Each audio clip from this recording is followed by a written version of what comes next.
Not yet. Department and his agent Oops, were Whoa. that was me.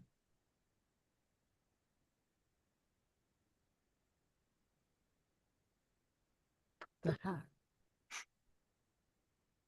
Wait, I'm sorry. This thing is screwing up. Don't worry about it, buddy. Take your time.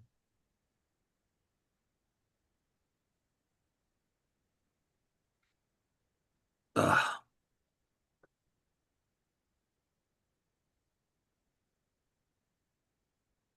Okay. So that's really weird. I thought there was something happening, John, and then I realized that um Zoom is taking care of things. So okay. Everything's cool? Yeah, because like we started this with like, wait, what's going on? What the heck? And then I realized, oh yeah. Okay, so we've been streaming. But anyway, okay, John. So we're here to talk about how amazing that show is called Car 54, Where Are You? And it's it's a must see for everybody. Yeah, it's one of my favorite 60s sitcoms, and I don't know. I mean, we're used to watching black and white reruns, Margaret. I don't know about the rest of the world, but I will say that it's so like satirically funny, and I think still works today. And I gotta say, I mean, over the years when they have put it in syndication, TV Land and Nick at Night and the various things, I mean, it does well. It's on Catchy Comedy now. They bury it at like, 1 in the morning or 2 in the morning Chicago time for an hour. But man, for a show that only lasted 2 seasons, I just think it's so ridiculously funny. Yeah, and it's not just funny, but there's something else I liked about it. There's so much edge to it. People are very blunt and open, and we see a lot of milquetoast stuff now, you Oh know. God, yeah. Oh God, yeah. Absolutely. It's also, and I mean, I grew up loving, even when it was originally on, Barney Miller. And in some ways, I think this is the precursor to Barney Miller in that, and I want to say Danny Arnold, the creator of Barney Miller, was a writer on Car 54 as well. But Okay. yeah, I mean, it's, the creator, Nat Hiken, had already proved himself with the Phil Silvers show, Sergeant Bilko. And by the way, don't watch the Steve Martin movie. I know there are a lot of stars in the Steve Martin movie, but it doesn't hold a candle to the original Are you talking about the Sergeant original Bilko. Steve Martin movie? No, the Sergeant Bilko movie that Steve Okay. Martin made in the '90s. Okay, in the 90s. Okay. Phil Hartman is in it. Dan Aykroyd is in it. Glenn Headley is in it. There are a lot of really great people in it, and it's just not funny the Mhm. way that Bilko was. But we're talking Car 54. But But Nat Hiken was just a brilliant writer, and I think really understood satire, and he had a very distinct voice in everything he made. yeah, but you mentioned remakes and that movie that you mentioned. I think it's because they're sometimes I think they're self-aware and they're self-conscious, and then there's a lot on the line. Like, wait, we just hired all these people for millions of dollars, and now we've got to deliver. Whereas Sergeant Bilko and some early stuff, they didn't have a huge track record, so they were sort of fresh. Well, so, I mean, Silvers at the time certainly was a star. Had been a star in Burlesque and had a couple big Broadway hits. A show called Top Banana that was a very, very big New York show. And let's not forget, I mean, early TV really was all about New York. Hmm. But also he just had, and it was even parodied in later Hanna-Barbera cartoons and even Bullwinkle fractured fairy tale cartoons, where I'll tell you, sir, you look great right now, sir. I can't tell you how wonderful you look. And I mean, it just had that very specific Phil Silvers voice, as did Car 54 with its main stars. And Steve Martin just, it didn't work for me. I didn't buy him. I mean, he's trying to retain his persona while paying homage to the original concept, and it just doesn't work.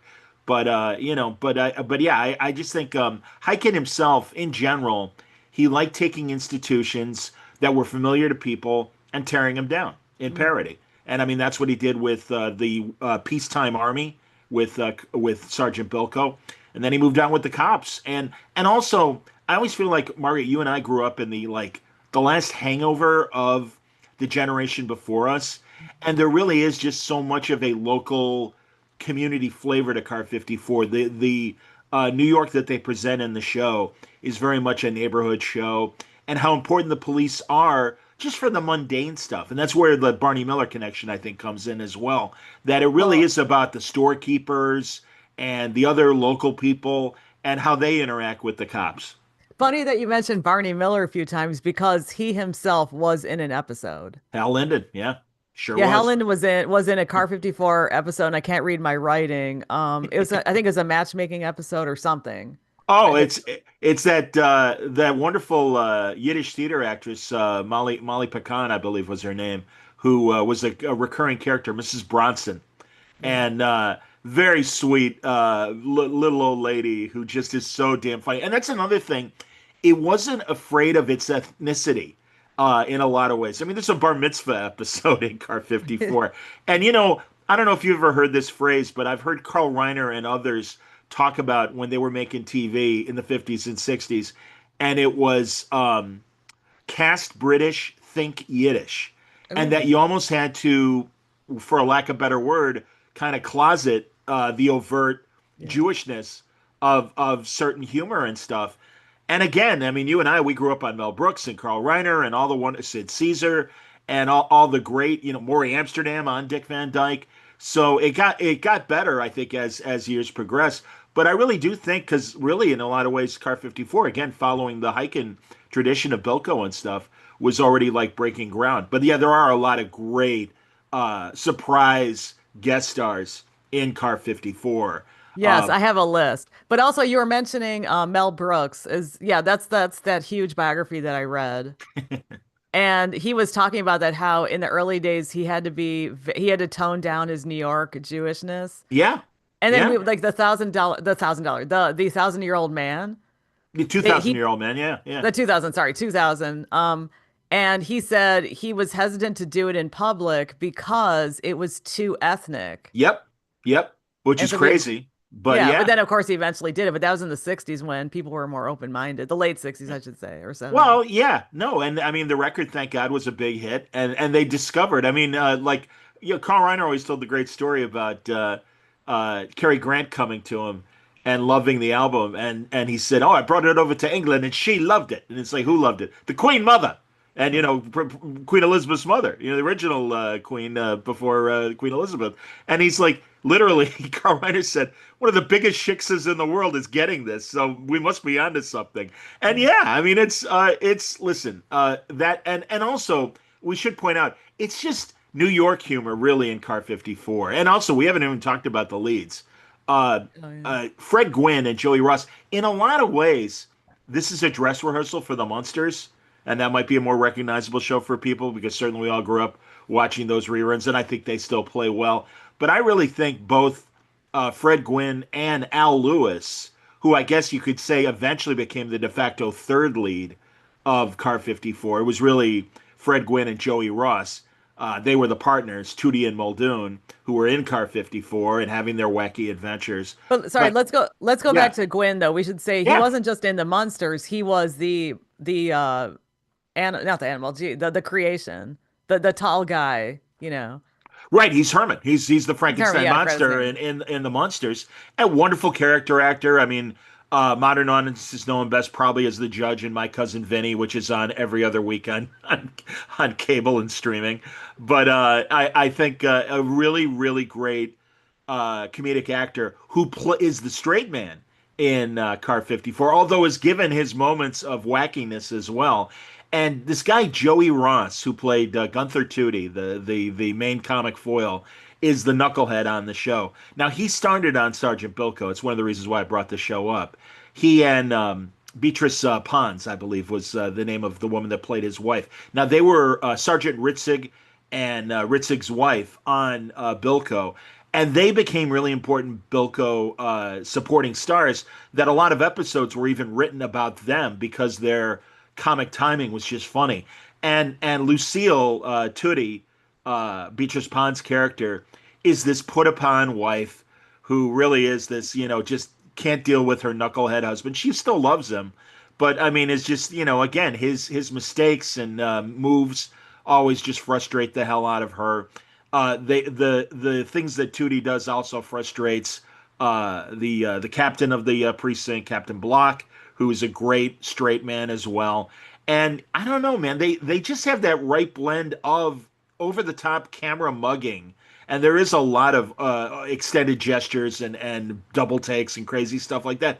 But it just works because the writing is so good, Well, and the it's boss, and you also, know, well, also the boss that you mentioned, he's actually originally from Milwaukee, and oh, he has a huge theater history, and I think that's the big difference is that, and also these people had to come up when things were very rough and they weren't handed stuff; they had to prove themselves, true. in analog. So maybe that helps the show. Yeah, and I listen. Everything always comes down to writing. Is the writing good? And I really think again that that idea that this is a community, and it every now and then they are solving crimes, but more importantly, they really are just like helping the rest of the community out. There's Benny the bookmaker who has been a who's coming out of jail, and they try to set up in a legitimate business, Yeah. and he can't get away from his gambling background. Al Lewis, Grandpa Munster, and stuff is Leo Schnauzer. And man, he starts off as I'm sure you know in the early episodes, just playing random characters. Yes. There's a great episode all about this car theft group that are ripping off cars, repainting them, and selling them as new cars. And he's at the chop shop. He's one of the mechanics at the chop shop. And Mhm. it's just that great grandpa, New York, Brooklyn kind of, what's wrong with you people? That kind of voice. And also, he's in the first episode with Malik Pakane. He's the landlord that's trying to kick her out of the house, the apartment building, about to be demolished. And just that voice, and he's just like in glee that he's finally evicting her. Goodbye, Mrs. Brunson. Good Yeah. luck, Mrs. Brunson. And it's just this hilarious performance. Al Lewis is brilliant on that show. I'm kind of bummed. I mean, to Well, spoil I'm at the sorry. end, there Yeah, were go real ahead. fast. I was going to say that they thought about for a minute like continuing the show with Al Lewis and Fred Gwynn without Joey Ross. I wish they had done it because I really think by the end of the two seasons, Lewis had proven himself to be just as funny as the other two, and they really could have continued and also shown Al Lewis with his wife Charlotte Ray, who, as we all know, was Mrs. Garrett in Facts of Life and Different Strokes. She is incredibly great, Amazing. Amazing. But manic. Go yeah, ahead. What were you? let's talk about her. But I did want to talk about Schnauzer because Sure. Schnauzer's wife, I noted, was a bank teller in an earlier episode. Yes, She played a yes. bank teller. Charlotte Ray. And I mean, that's again, Charlotte Ray is mugging and just so many moments of physical comedy that are just so funny. Yeah, it's like they're mistaken for hold up men, or I should say Fred Gwynn is, and she's just apoplectically nervous, handing over the money, and it's really really funny. But really, you just get this really taste of they're not suburban people because they live in the city, but it really is that kind of the other side of the Robin Laura Petrie early '60s couple dynamic in both Tootie's marriage to Lucille, but also Leo and Sylvia Schnauzer. And I mean, come on, who doesn't love a name like Sylvia Schnauzer for God's sake, and Leo Schnauzer? They look like hang dogs and everything. It was kind of perfect. Well, when also it is like, and also it's more of the urban. I know that maybe they are living in the city, they're living in a pretty rough neighborhood, but it's sort of playing to the other part of our culture that, not everybody's living in a nice suburb. They're living also just everyday lives, but they have the same concerns. Absolutely, and it really is the part of that period of New York where the tenements were going away and they were being demolished for the expressways and the various big streets. But this is like old-fashioned neighborhood living in a big city, and yeah, again, it's a lot of really again a lot of it is like the Captain Block and his entire force is really there to help the community, and Yeah. so it's not as much fighting crime as it really is just oh there's a big charity event we all have to get involved or But whatever. what it caused for me is not just the appreciation of the further writing and everything, but I almost had this nostalgia for how things used to be, even though I didn't exist at that Yeah. time, you know? Well, I think it was going away. I mean, because honestly, like I had relatives that still lived in the city when I was a little kid, and they were still living those lives. You had the local candy store, you had the local grocer, the local butcher, and even though the supermarket was already very much an important part of mainstream life and everything, there still were these little pockets of mom and pop shops that were important to a community and stuff. And God, there are so many. There are several episodes where the two are under scrutiny by their superiors, and oh, should we break these guys up or whatever? And the community really comes to bat for these guys, and it's like, no, you don't understand. My kid was born in their back seat, or man, when I was really down and out, these guys really helped me find a job. Larry Storch has an incredible character. If you only know Larry Storch from, and again, these are old shows, F Troop and things like that.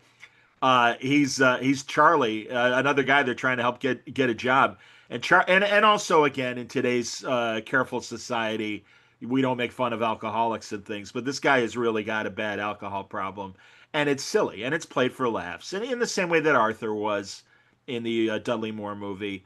That's the thing. I would be interested to see what a Gen Z audience would think of Car 54 Well, because no, I yeah, think a no, lot of stuff maybe wouldn't fly. well, okay, it wouldn't fly because it's not sensitive like comments current sensitive, but also it's very I was gonna say it's very people oriented. It's almost like another planet to a lot of people because they help everybody, but also people are communicating, they're expressing themselves, and there's not people are not conforming to each other. They're still maintaining their individuality.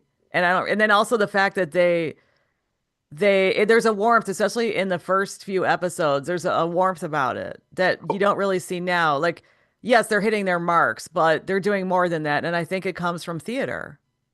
I would agree with that, absolutely. And I definitely agree that 50s and early 60s television absolutely was very heavily influenced by live theater and that kind of performance. But I agree with you. Not only the police's response to the community at large, but also even within the squad. I mean, there's that great the desk sergeant that is getting older and has problems with his feet, and they want to for his birthday buy him these really nice, comfortable corrective shoes and everything. And he thinks that he thinks there's a plot to make him retire. So he's trying to act more vigorous than ever and everything. And that's another really great kind of idea and episode of what's going on, and misunderstanding. I mean, a lot of sitcom tropes that by now we're almost like sick of, the misunderstanding and that kind of thing. But these guys were doing it when it was still kind of fresh.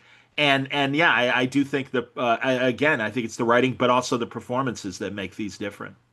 But also, I think that also some modern comedies, they're very clever in sort of not relatable ways in terms of like how it relates to people as everyday people and society. They come up with these clever things and as if it's outside of what people actually say. So to get like constant zingers, you know? Sure. Yes. Well, I agree with that. I mean, God, again, I don't mean to pick on modern shows, but there were times that Two Broke Girls, and I wasn't a big fan of the show, I'll admit, but literally they're all standing almost like a police lineup in a vertical or in a horizontal line, and they're just throwing out bad lines to each other. And it's like, this is the most unnatural thing. Whereas Car 54 has moments like the parents coming in with a kid with, like a bowl over his head that's stuck. And mom's screaming at him, "So you want to play astronaut, huh? Now what do you do?" Things like, or the kid with the billiard ball stuck in his mouth and stuff. And yeah, it's crazy, but it's like not that far from some of the goofy things that the cops have been asked to deal with. Well, I want to go over because I have a list of the people I noticed, but of course I want more insight. But the first thing I noticed about Car 54 is both Seinfeld's dads are in there. Yes, good call. Absolutely. No So the question. old one, his because remember Seinfeld, so his Seinfeld's first dad, he's in one episode as a professor, and the new one plays a couple different roles. So when you say because did they change Jerry's dad on Seinfeld? Yeah. Because okay, Yeah, because I because in the know. early episodes, the guy was more New Yorky. I guess they were both, but the guy was different, and then they changed the dads. And I thought, Okay. oh my gosh, they were both in Car 54. Well, and that Hyken would literally cast people that were weird looking. He liked interesting faces. Man, compare that to today where everybody wants beautiful people. in sitcoms and only beautiful people. I mean, they weren't afraid of ugly. And it's so funny because again, Arnold, 10 years later in Barney Miller is showing, or 15 years later, is showing a lot of the same character actors that show up as citizens in Car 54. And I love that. Another great sitcom dad that's in Car 54, Tom Bosley. Oh Tom yeah. Yeah, I Tom have Bo- him down, yeah. yeah, and I think that's a great episode where he's a con man and pretending to be a priest, and they're and again such a classic kind of old thing. They're taking in a border to make more money and everything. Tootie and Lucille, Mhm. and it's the fake priest Tom Bosley, and really he's a gambler and stuff, and he gets them into poker games and even into breaking into police headquarters. I mean, again, it's so funny because Joey Ross really thought he was a comic genius, but he didn't realize that Nat Hiken was literally casting him as Gunther Tootie for all of his weaknesses because he would forget lines, because he just had a natural kind of confusion that just was part of his actual demeanor as a person, and Hiken played to those strengths.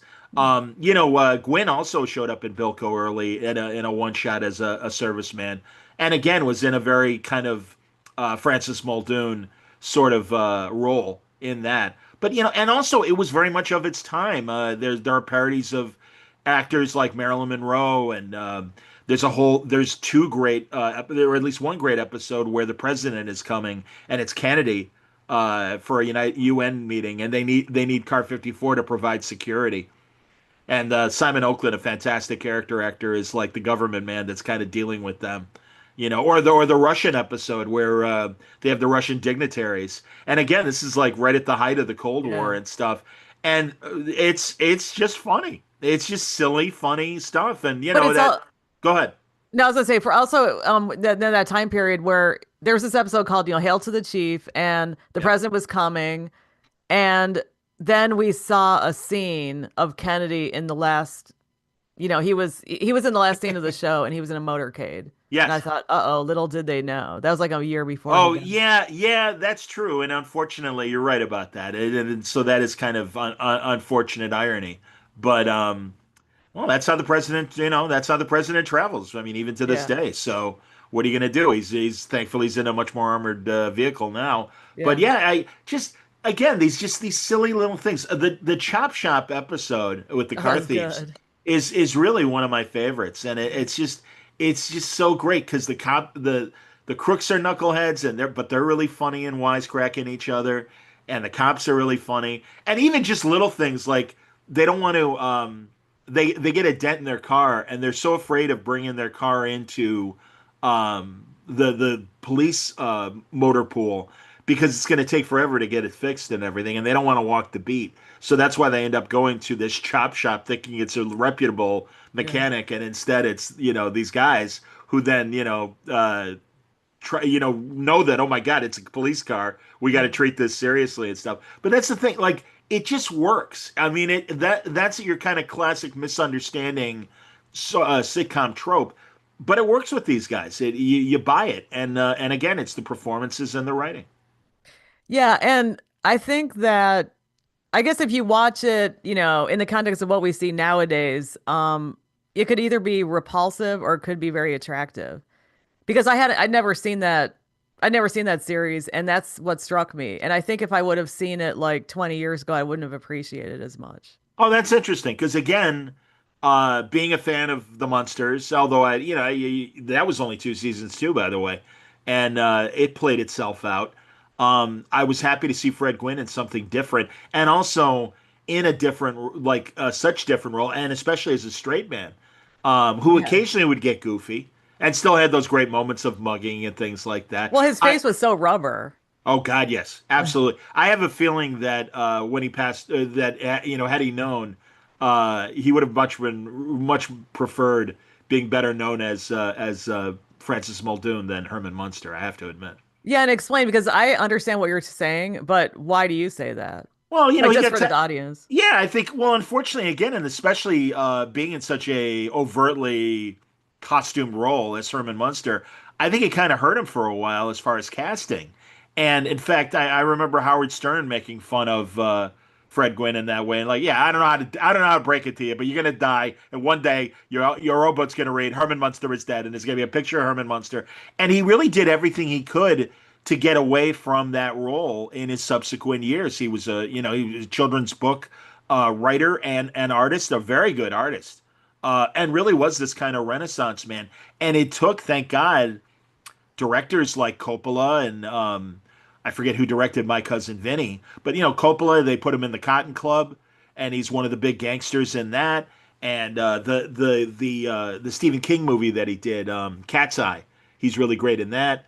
And it's like, oh, wow, we all forgot. I even remember hearing him on CBS Radio Mystery Theater from the '70s, and he would be on because he had that wonderful baritone voice.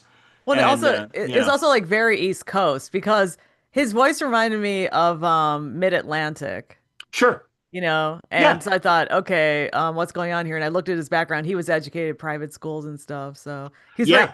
But that's also why the show worked because he was so proper sounding, and then his partner was the opposite. Yeah, no, Joey Ross. Was very street.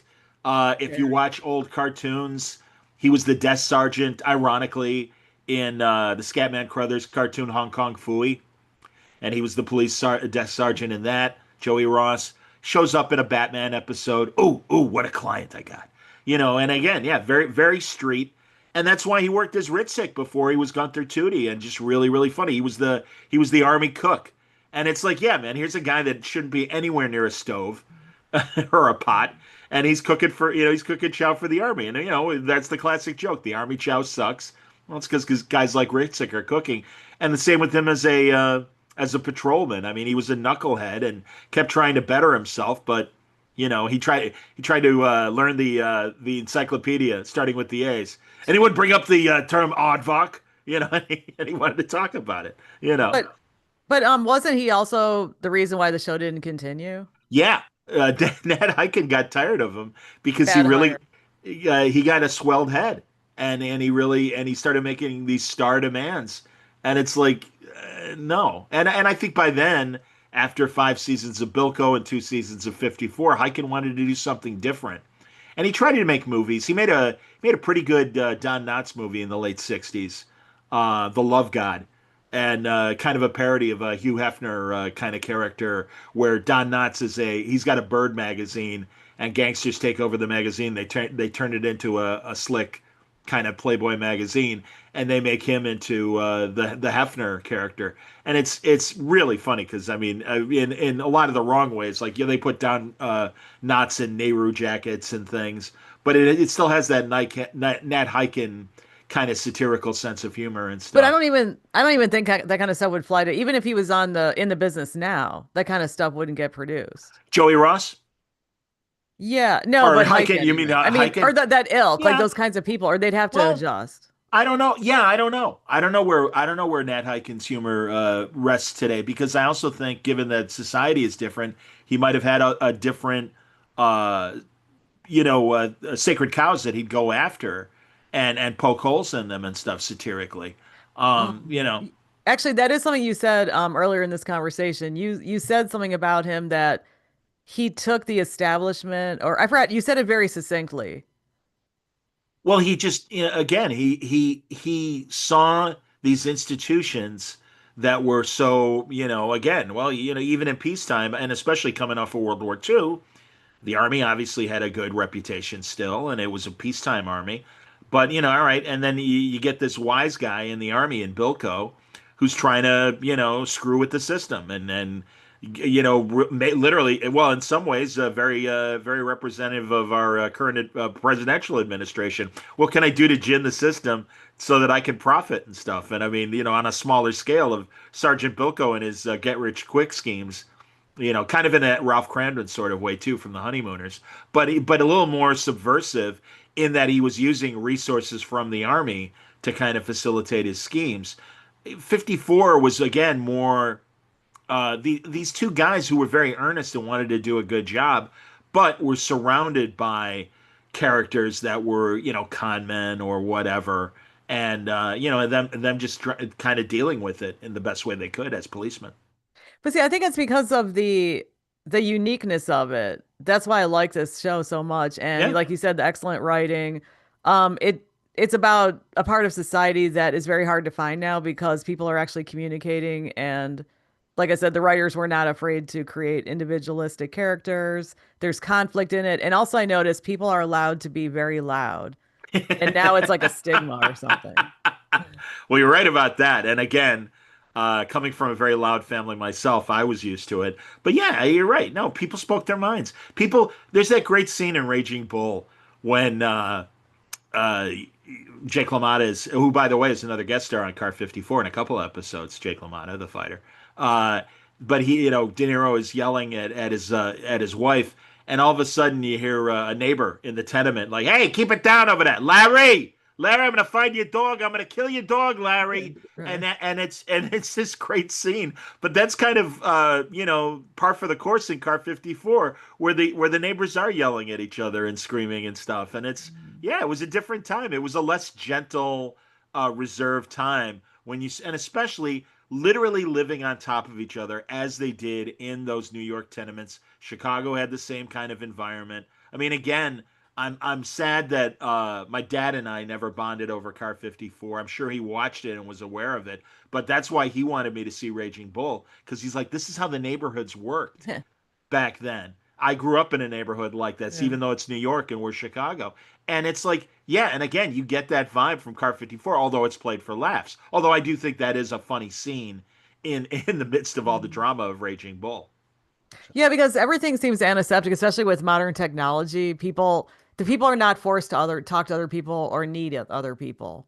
Well, and they're afraid to laugh. They're not Oh, everyone takes themselves way too seriously. mm, I really worry, and you'll forgive me, everybody. This is the old man yelling at clouds, but I really do think that subtle humor is lost on younger generations, and their first reflex is, well, that's offensive, and it's like, it's a joke. It don't.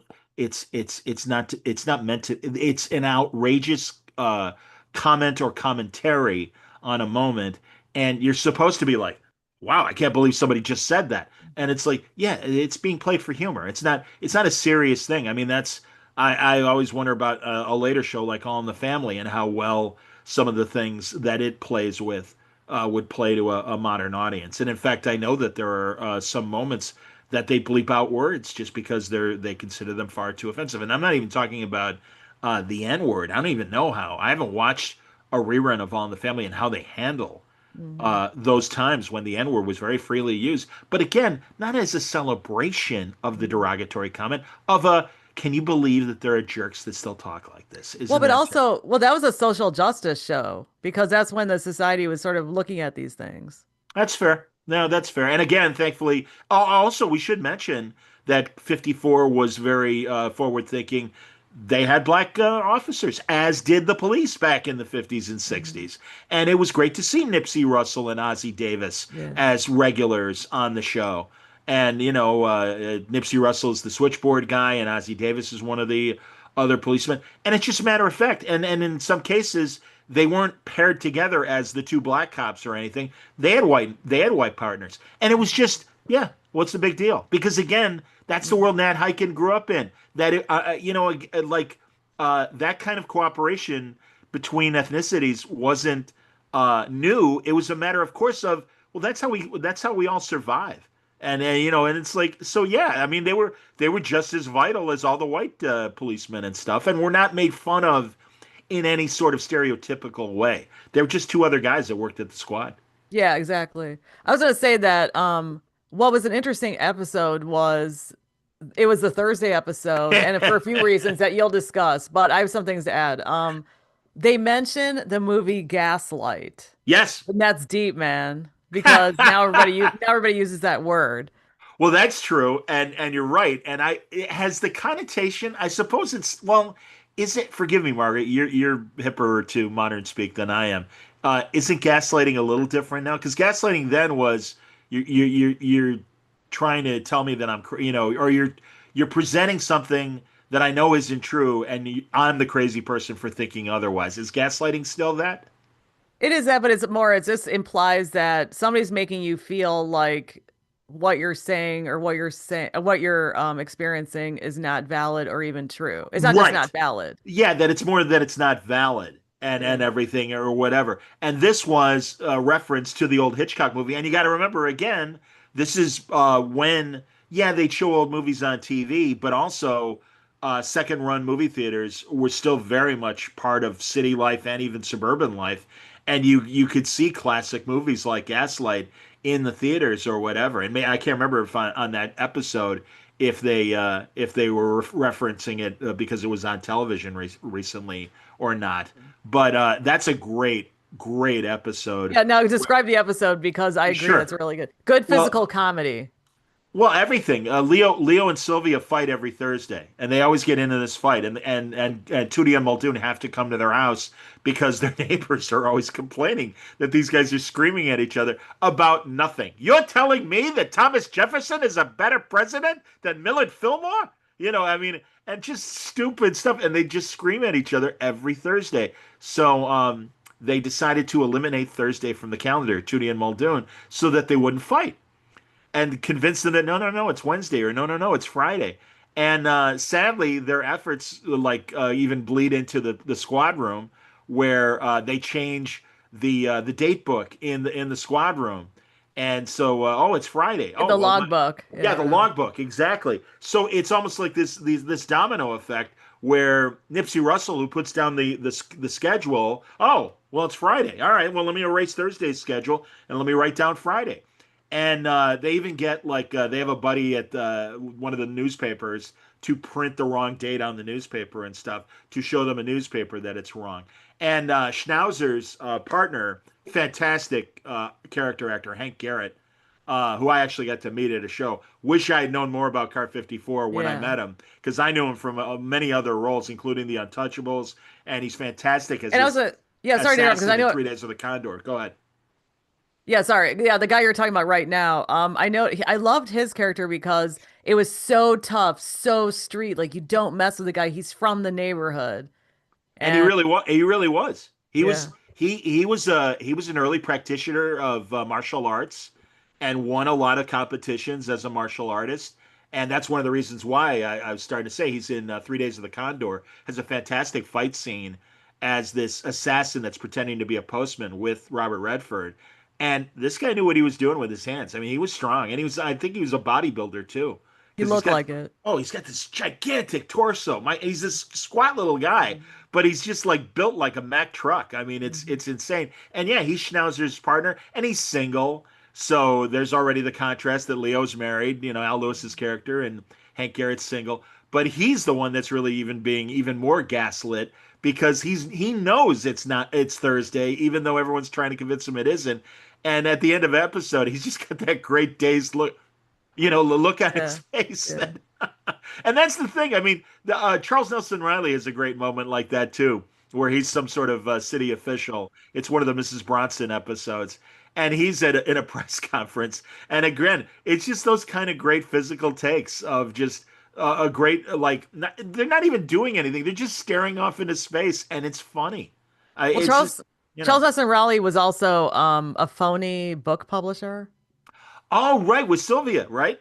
Yeah, I think so. That's like I forget what if they were her love tales or whatever. So many great actors. Maureen Stapleton is a Yes. she's a con woman. She's a gypsy, and I don't mean that in a negative pejorative, but again, that was the time. So Well, that's what gypsies she was were called. If you look at the credits, yeah, and but she's hilarious and she's streetwise and really and I mean God, I'm just used to all of her fantastic dramatic roles, and she's so great in this as this con woman who's got this storefront tea leaf kind of reading thing. Yeah, that's one of the first episodes I saw. there you go. Yeah, it's again they find these wonderful character actors and they give them these amazing roles. Billy And Sands. Billy Sands. Billy Sands, he's that example of a really good character actor. Hot dog vendor. Oh, I don't remember In an his episode. role in that It was in the episode. pickpocket Oh, episode. Was that when they're at Yankee Stadium and everything? I think I don't remember. Because But again, it really it's so New York of the moment, and I think that's great. it's not afraid to be like that. Man, even by the time of That Girl, which is like 10 years later, it's a much different New York and a cleaner, a slightly more antiseptic New York. I mean, there's still a little But at bit the of same wise time, ass, well, but especially the Bronx, but no, at the same time, some of those areas became extremely worse, parts of the Bronx. true, It true. wasn't like, oh, all happy like that. There were a lot of That's cities. true. That's true. Well, that's kind of like the wacky stuff that was happening in Gomer Pyle. Meanwhile, the Vietnam War is going on. You know, I mean, it's sometimes these shows become anachronistic, even within their own Oh, that's time period. true. You know, That's so true. But also a but lot of people, I think it's because more of the viewing public was coming up in the suburbs. Maybe that's why some shows changed. maybe. I don't know. I still feel there was enough of a city vibe going on that if they wanted to go another couple seasons, it would have still worked. It really, but Oh, of again, course. we also had that lack of innocence that happened after the Kennedy assassination. So I don't know if that would have how that would have impacted the show. Honestly, I mean, the Cold War was still going on, so Yeah. that was still a factor, and again, there was still city life going. Like I said, I mean, the city experiences of my early childhood were happening in the very late '60s, early '70s. So, and it really wasn't that different than the world they present in Car 54. That's why I said it's Yeah. kind of like a hangover where those some of those aspects of society were still happening. But really, again, if you think Mrs. Garrett is funny in Facts of Life Yes. and Different Strokes, you ain't seen nothing yet until you see Charlotte She's Ray she's also in from 54. Wisconsin. Oh, that's so funny. And I knew that a lot of them even had Chicago. They went to Northwestern from a theater background, some of these people as Yeah. well. Oh Yeah. God, another great character actress, Alice Ghostley, who was Esmeralda, the wacky witch in Bewitched. She is this fantastic character that is an old high school girlfriend of Lucille's Mhm. that they really want to fix up with Fred Gwynn with Francis Muldoon, Mhm. and that's a great episode. And again, she is just on fire on in this episode and stretching in ways that she never did. Or I guess later on, she was in the '90s. She was in Designing Women, Mm. and she was their older friend that was starting to slip a little bit mentally as she was getting older and stuff. But brilliant actress, and I never knew this, and it was Charlotte Rae, I think, in an interview that I heard talking about it, that Alice Ghostley and Paul Lynde kind of hated each other because they both claimed the other was ripping off their comic persona. And when Wow. you really think, I mean, you think, wait a minute, one's a man, one's a woman. But if you really listen to Paul Lynde and you listen to Alice Ghostley, it's like, yeah, there's a lot of the same delivery there and everything, and there really is a vibe. And they both went to Northwestern, and I really think it's funny that each thought the other was stealing their act, which I think is crazy. And they're still both very funny. I don't know. Now, I do want to apologize for the Billy Sands mentioned before. He's like one of those people in the paint shop. I don't know why I said hot dog vendor, but maybe Oh, he's one of those. oh, Okay, is he sort in of the reminds Chop me. Shop? Is he in the Chop Shop Yes. episode? Paint Yeah, Shop? Okay. it's called the paint job. Yeah, Yeah, yeah, but yeah. it sort of reminds me of Star Trek in a way because you know how they have different actors playing different characters, but they put a bunch of makeup on them. In this case, we True. just see the people. Well, that's true. And again, Al Lewis had, two different roles before he was Leo Schnauzer finally. And it's like, wait a minute, this guy's hilarious. I need to put him on the show regularly. No, Stanley Prager is another name that is big on the show. And he's another forgotten character actor, but I guess was very important to the production of 54, was also an occasional director of the show. And you just kind of get this sense that Hiking got the right people to communicate to these actors. And get the comic performances they were going for. Uh, But he also went for gems, meaning because I've heard this before with other actors where somebody will think, "Oh my gosh, this person's totally got it." You know, okay, let's think of Elizabeth Taylor. okay.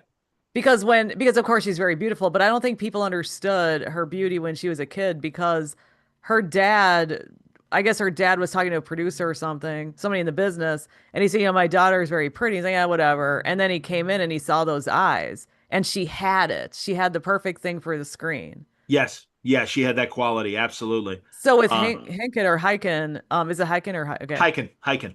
Okay, with Hyken, he had access to all these people in different contexts, and he saw the X factor in them, and then he put them in. And he also was sort of, it's sort of like dealing with alchemy because if he knew how Joey Ross was, or if he really considered it, maybe he would have not hired him because he would have caused trouble.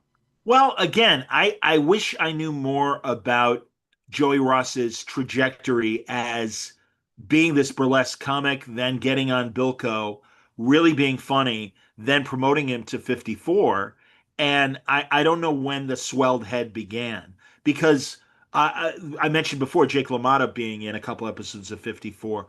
Other fighters as well, Rocky Yeah. Graziano and Sugar Ray Robinson were also in episodes. That's funny And you said that because I had in my notes, I have to talk to you about the boxing oh aspect. yeah. Okay, I can Well, start. again, Hyken liked boxers, and Graziano prior to 54 was a he was a regular as a comic foil on one of Martha Ray's variety shows, and would always play Martha Ray's boyfriend. Another street guy, very much like a Joey Ross, a lot, a D's Dems Does kind of talker, and LaMotta wasn't an actor. I mean, you see Raging Bull, and he's trying, and it is kind of a accurate portrayal of a guy who lucked out, and thank God Ned Hyken noticed him. But he just got him because he had that beat up fighter's face. I mean, LaMotta took a lot of beatings in the ring, and he's got that swelled face and everything. And he's in the episode where the crooks decide to have the restaurant that's next door to the bank, Oh, that was funny. and he's Yeah. he's one of the crooks in that. Or he's also part of the guys that were they went to jail. Their case is explored on a police kind of documentary show, and they figure out this is what we did wrong back in the 20s. So now 40 years later, we're going to try it again. And he's the driver in that episode, and it's great because they got like this 20s floozy woman who is there to seduce the guards, and now they got her as this senior citizen who really is a grandmother, and she's still dressing like a 20s flapper. And oh my god, my stocking, there's a run in my stocking, let me show a little leg. And it's hilarious. Margaret Hamilton, the Wicked Witch from Gone with the Wind, from from The Wizard of Oz, is fantastic in an episode where they try to get Larry Storch's character Charlie a job at a diamond cutting business, and he stays sober, but everybody else starts drinking, and they're all out of control and completely like boozing up and everything. Again, something that maybe younger audiences be, oh, that's terrible. Oh, that's, and again, it's played for laughs. It's all clown stuff. It's But some people may like it because sometimes people don't know how guarded a lot of stuff is now. And mm, back then they were expressing a culture, subculture. They were expressing who they are. The characters were interesting, dynamic, deep, deep in terms of they weren't just saying their lines. yeah, yeah. And that's what No, I'm saying. It makes me nostalgic for a time and when I didn't exist. Like, oh, 1940. Not, I mean, not that, you want to live through a war that's horrible, but because a lot of those people came up during the Depression. I'm sure they had very tough oh lives. yeah, but no, you're But right. that's We'd get to Hollywood. We'd get the sanitized Hollywood idyllic. The Andy Hardy period of MGM, the Mickey Rooney movies of the happy family and stuff, and the nice country life, and the very wise father, and the kid that means well, but he screws up, and then he comes home, and dad gives him a talking, and he gets a little wiser, but not, certainly he'll be in trouble again in the next episode, the next but movie. actually that's why early Hollywood, everything you're describing, that's why early Hollywood fascinates me because they had shows like that. We knew Mickey was up to no good, and we knew all this stuff now about behind the scenes. That's why I read biographies. See, Sure. nowadays there's no pretense, Right. but Well, back you then there can't was. you can't Yeah. escape. Well, you can't escape, and the paparazzi and today's media is less kinder than. I mean, my God, literally, I was listening to an old Hollywood conversation, and I believe it was Clark Gable that actually killed the man was drunk and killed a guy, but they had studio fixers that would, make the story go away, and they'd pay off people or even set up fall guys to take the blame and protect the image of the celebrity. That doesn't happen anymore. There are no allegiances. I mean, I was reading about some actors that I had found out were canceled, and I didn't know they were canceled. They were British actors, and it's like, well, what happened with this guy? Oh, okay, there you go. And I mean, yeah, this guy's done, and it's too bad. He was on a TV show and was very popular for a good period of time, and now TJ Miller, a younger comedian, who certainly made his mark on Silicon Valley and is very funny in the Deadpool movies. And he got canceled. I don't know if he's going to be able to come back. It's been a couple of years since his disgrace. Or the guy from that '70s show, Danny, and I forget his last name, but he was Hyde. He was the wise ass on that, with Ashton Kutcher and Topher Yeah. Grace. And Danny Masterson is his name. No, but I don't well, know if wasn't he's he coming back. convicted of some? Oh Okay. yeah, oh yeah. No, no, no. I mean, and Okay. yeah, it was, it was serious sexual harassment. And yeah, it's like, okay, you're done. But then, It's so how does that differ from, yeah, because they weren't protected before. Yeah, because Unless even it's, Joey Ross, like upsetting Nat Hiken, Joey Ross kept working. I mean, I was telling you when we were talking about doing this episode, he had a show after Car 54 called It's About Time, which is a really weird sitcom that only made it like one season. And halfway through, the concept changed. Essentially, think Planet of the Apes, but instead of going to a planet of gorillas, think of them, these two astronauts, traveling back in time to the Stone Age, and Joey Ross is the Stone Age father, and Imogene Coca from your shows, and Vacation was the aunt that ends up dying in the first Vacation movie. They're the cave mother and father, and they've got two kids. And these astronauts have to hide their scientific advancements from the cave well, dwellers. And it was yeah, but I mean they tried. well, They're willing to give him another shot without hiking. but they tried also because space was a big thing. Because remember the Flintstones when that guy appeared? It's like Gazoo. until until he appeared, the Flintstones were near Neanderthal. And then all of a Right. sudden, we're in And some they were kind of dum-dums. time. Yeah. Well, it was still set in the Stone Age, but yeah, Gazoo. It was like basically it was a parody of My Favorite Martian, which was contemporary to those episodes of the Flintstones, where you had this spaceman stuck on Earth, and all right, what can I, what can I do, and let me help these guys out. And yeah, it was fun. The episodes with Kazoo. I wonder how many episodes there were of Kazoo. This is strange, but then what I read that that was a trend because of the space Oh situation. God, yes. So that's I what they mean, tried to do. They tried to pull, yeah, they tried to put some oddly shaped show into the trend, and it didn't sure. fit. I Dream of Jeannie. I mean, I Dream of Jeannie was Yeah, that was was a good. Yeah. massive benefit to NASA, and truly, and I think both mutually benefited the other. It's funny, Barbara Eden is on. Wow, she's in her 90s and it pretty amazing. Looks pretty sharp still, but she's on Bill Maher's podcast this week. I haven't had a chance to listen to it yet, Wow. but I'm looking forward to it because, yeah, I've heard her talk about it, and yeah, man, Larry Hagman and Bill Daly as the astronauts and stuff. It was right in the middle of the space race. I mean, so yeah, I mean, space was really But interesting it and was also a important. good show. See, Yeah, it was sure. plausible. But the other shows, yeah, we were talking about Gazoo's appearance in Neanderthal times, and then also not Neanderthal. I keep saying that, but No, Stone it's all Age. right, caveman. Yeah, yeah, yeah. Stone Age. And then Yeah, also the Joey Ross show that you just described. It just it's sounds about like they time. were trying to MacGyver some plots to fit with the trend and to ultimately make him happy. That's my theory. But also, again, it was part of that Bewitched, I Dream of Jeannie, all these fantasy. My Favorite Martian, where there was a fantasy element to the sitcom, Mhm. and it was all right. Well, what? Because again, this is the mid '60s, so it was all right. What else can we do other than Daddy's a knucklehead, and the family's going Yeah. to try and help him out, or Father Knows Best, the tamest sitcom ever. Gary Marshall, the wonderful writer of Happy Days and Laverne and Shirley, Mork and Mindy, and all that. He said that when he first got into television, they had all of these TV writers who they were trying to teach to write comedy. And he said along the way, guys like Carl Reiner, Nat Hiken, and that would hire comedy writers to learn how to write story. And Mhm. he said, and that made the difference because it was harder for the straight writers to write funny than it was for the funny writers to learn how to write story. And I think that is where we really got a jolt in the arm of better writing for a lot of these shows. And again, I point to Car 54 because a guy like Danny Arnold, who wrote a handful of episodes, went on to create Barney Miller, which is one of the greatest sitcoms I think ever. Yeah, because a real life detective from the Chicago Police Department, he was retired and he also worked in the gang unit. He said the closest to my work experience was Barney Miller.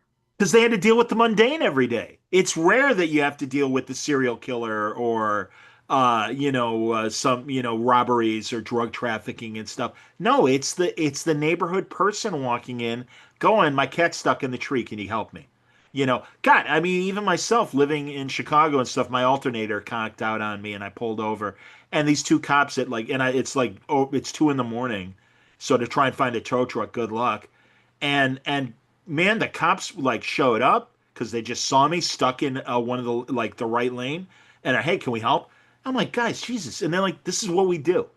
And it's like, yeah. And again, that's what Car 54 kind of emblemized in terms of this is what they emblematic of what the regular life of a police officer was, and Barney Miller was no different. Yeah, I was gonna say you're talking about the writing, which is excellent, which I really appreciate. And there's some other shows I appreciate currently, but and Carl Reiner. Okay, so whenever I think of Carl Reiner, first of all, I think that he comes from a famous family, as we know, very successful. But also the writing difference between him and Mel Brooks, because Mel Brooks was like in his head, these little clever concepts, and Carl Reiner kept it to family human. Well, I think you're right, and I think Reiner evolved as a writer in terms of finding the sitcom format, Mhm. and went with it, and especially he was living it. I mean, that's the thing, and he would tell his writers, and in fact, they said this on the Sid Caesar show where he and Brooks came from too. What happened to you this week? Maybe we can develop a sketch from that. And again, it happened even further with Dick Van Dyke, and it was that early '60s, late '50s period of suburbia, and how is that different? And working in the city and working at home, living at home, and balancing the two, and also uh, Reiner found a way of showing show business on the Dick Van Dyke Show in a way that I don't think other shows really did. You know, you Although you know, that's true, but it showed that, but at the same time, if you think about the early shows that came from radio, they did show business in a a little way, but bit. it was sort of hokey. Like Yeah, well, Jack Benny. I mean, Jack Benny did the same thing. A lot of times you'd see stuff, and it was the cast of the show, but it was all right, Jack at home. And mhm. there's his manservant Rochester, and but also just dealing with his famous neighbors. Like in the radio show was the British actor Ronald Colman was his neighbor, he was always annoying, and in the TV show was Jimmy Stewart, and Jimmy Stewart and his real wife and everything. And yeah, they were all annoyed by Jack, but there was still that show business gleam. That's true. Whereas the Van Dyke Show, it was about a guy working behind the scenes. Rob Petrie wasn't a star. He was just one of the guys working for the star, and Yeah, and but balancing the home life with the work life. that's true because if I think about George Burns, for instance, I mean, he's always been a performer. So that was, but see, I used to wonder because I used to ask my dad this a long time ago, like, how come so many shows were about show business itself? Because that was their life. I mean, Yeah. they were in it since they were children or something. Yeah, literally Burns, since he was a little kid, you're right, was in vaudeville and things like that. And Benny started really young as well. And again, it's that cultural hangover from the previous era. And I think a lot of those '50s shows rested on the laurels of the radio shows that preceded it. Milton Berle tried radio, and by the way, I believe Hyken was a Milton Berle writer prior to doing his own thing. But Berle really couldn't find his place in radio because he was such a physical comedian and would make the crazy faces and stuff. So that when TV came along, it went back to almost his burlesque act, and he was and vaudeville acts and everything. So he could kind of play up to those strengths in a way that radio couldn't convey the same kind of humor. But yeah, but one thing that's interesting about Car 54, which was made in the early 60s, is that it did remind me of vaudeville in a way. It's like vaudeville delayed because I mean, I think there are traces of a previous medium that affects, media to go forward until Sure. something really. So, but do you see that or what do you think about that connection? Well, again, I think the examples I tried to explain just now. Yeah, I think so. Um, But again, I think there was more story in '54 than there Mhm. was in a vaudeville sketch or a burlesque sketch or whatever. So, again, I think it was, and again, Bill Hyken had the experience of Bilko, and if you really go from that first season to the final seasons of Bilko, or the seasons, you saw an evolution of the writing and storytelling, and I think there is that as well in Oh my '54. But gosh. again, it's very much of its moment. Like I said, the Cold War, Kennedy, um, the Tessie the Torso, who essentially is a Marilyn Monroe sort of bombshell actress and stuff who wants to be taken seriously. And again, that's what I'm sure that's what was in the headlines. Marilyn Monroe, I mean, this is in the period when she made her final film, The Misfits in 62. And she wants to be taken seriously and doesn't want to just be the blonde bombshell anymore. So and that's where you had an episode like that. But also afraid of losing her audience, Tessie the Torso goes back to being the sex bomb and Mhm. everything. So, yeah, I But get it. And I like it as a snapshot of that 60 to 62 period. okay, so I'm glad you answered my question about that because I guess I just think everything comes from vaudeville because I don't know, has it because so many people cut their teeth on it until those people and until it was really the new generations. Okay, but what you said was key. There's good storytelling. Absolutely. Well, again, listen, my complaints about modern television, it's is it a good story? Are these interesting characters? Do we care about these people? You rooted for Tootie and Muldoon, Yeah. and their stories were fun, and they were inventive. The Thursday episode is such a great I mean, Yeah. it's so simple, but the execution because it's the writing, and again, it's we believe these actors doing it, and it works, and it's like you can't escape that. You need good writing. And I mean, God, if I were running a studio or even a TV show, I would spend the most money on the writers. And I just feel like we are so let down. And people are just going through the motions. I don't care what genre of entertainment they're talking about, if it's a sitcom or a drama or a procedural. Um, a lot of times they just go by the numbers, and there is no newness or inventiveness What do, beyond the tropes. what do you mean? They go by the numbers because they know that retreading something will be successful? I guess. I mean, my favorite punching bag these days is Star Trek, and I think they try to rely on a lot of nostalgia in terms of the framework. Oh, look, it's Vulcans. Oh, look, it's whatever. And it's like, yeah, but you really don't get what made Vulcans like the subtleties. Leonard Nimoy was such a great actor, and he took a very one note, what could have been a very one note character in Mr. Spock, who's very stiff and very logical and everything. And no, if you really look at his performance, there's a lot of emotion going on behind the eyes Mm, and in the subtleties and in his pauses. And frankly, I like Ethan Peck as a guy. I actually got to meet him, spent a little time with him at a convention weekend. mm, But I sometimes, and again, I believe it is the direction he's given. He's very stiff when he's Mr. Spock. And hmm you're not sensing the subtext of the Mr. Spock character that Nimoy brought to it. But It's not there when Ethan Peck does it. okay, sometimes I think it's because of people's life experiences. Because a lot of, okay, I'm just making generalization right now, but when I look at the bios of early actors, a lot of them came up rough, or there was even if they grew up with money, there was a divorce or something happened. And these things happen when people didn't speak about these things, or the father died, and maybe they brought that street experience and the harsh experiences to their characters, you know. Yeah, Because I even think Jackie. Joan Crawford, she's amazing on screen. She's Oh, amazing. She's absolutely. scary, like almost. But Well, no, I hear you, and I agree, and especially earlier Crawford of the 30s and 40s. I think Mildred Pierce, absolutely. But like Jackie Gleason is a good example of that because he had a oh really yeah, rough upbringing, and yeah, mom died young. I don't know what happened to the father, and he really had to kind of like raise himself. And there are those moments of pathos in Ralph Cramden that again you see the sadness in his face, and I mean, funny as hell. But yeah, when he loses, you feel bad for the guy. but he I did mean, say but he did say that that's a similar to the kitchen that he had growing up. oh, absolutely. So Yeah, yeah, it yeah. drew from. So I think I'm not saying that people should go through hard times, but sometimes I No, think that you can really feel you can really perceive a piece of art emotionally when you can tell that a lot went into it on that level. And that's why I sure. appreciate certain acting or certain productions and so forth. However, I do think Tuvok is an excellent Vulcan. By the way, I completely agree with you, and I do think that Tim Russ in Star Trek Voyager also understood, and also he was a full-blooded Vulcan, so he didn't have the human conflict Yeah. that Spock was dealing with. He was an adjusted Vulcan, but again, managed to show because the misunderstanding is that Vulcans have no emotions. No, they have emotions. They repress them because Exactly. it's Because not. it's not polite. I mean, basically, it's Also, like, go ahead.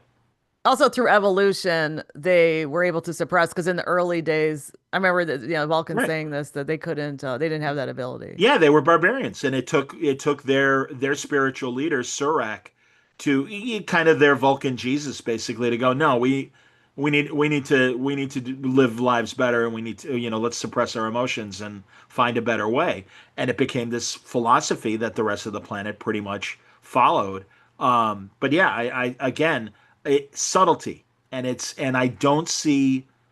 God, this week on Strange New Worlds, they're going to have that episode where they inject a serum into themselves to act Vulcan, and it just looks horrible.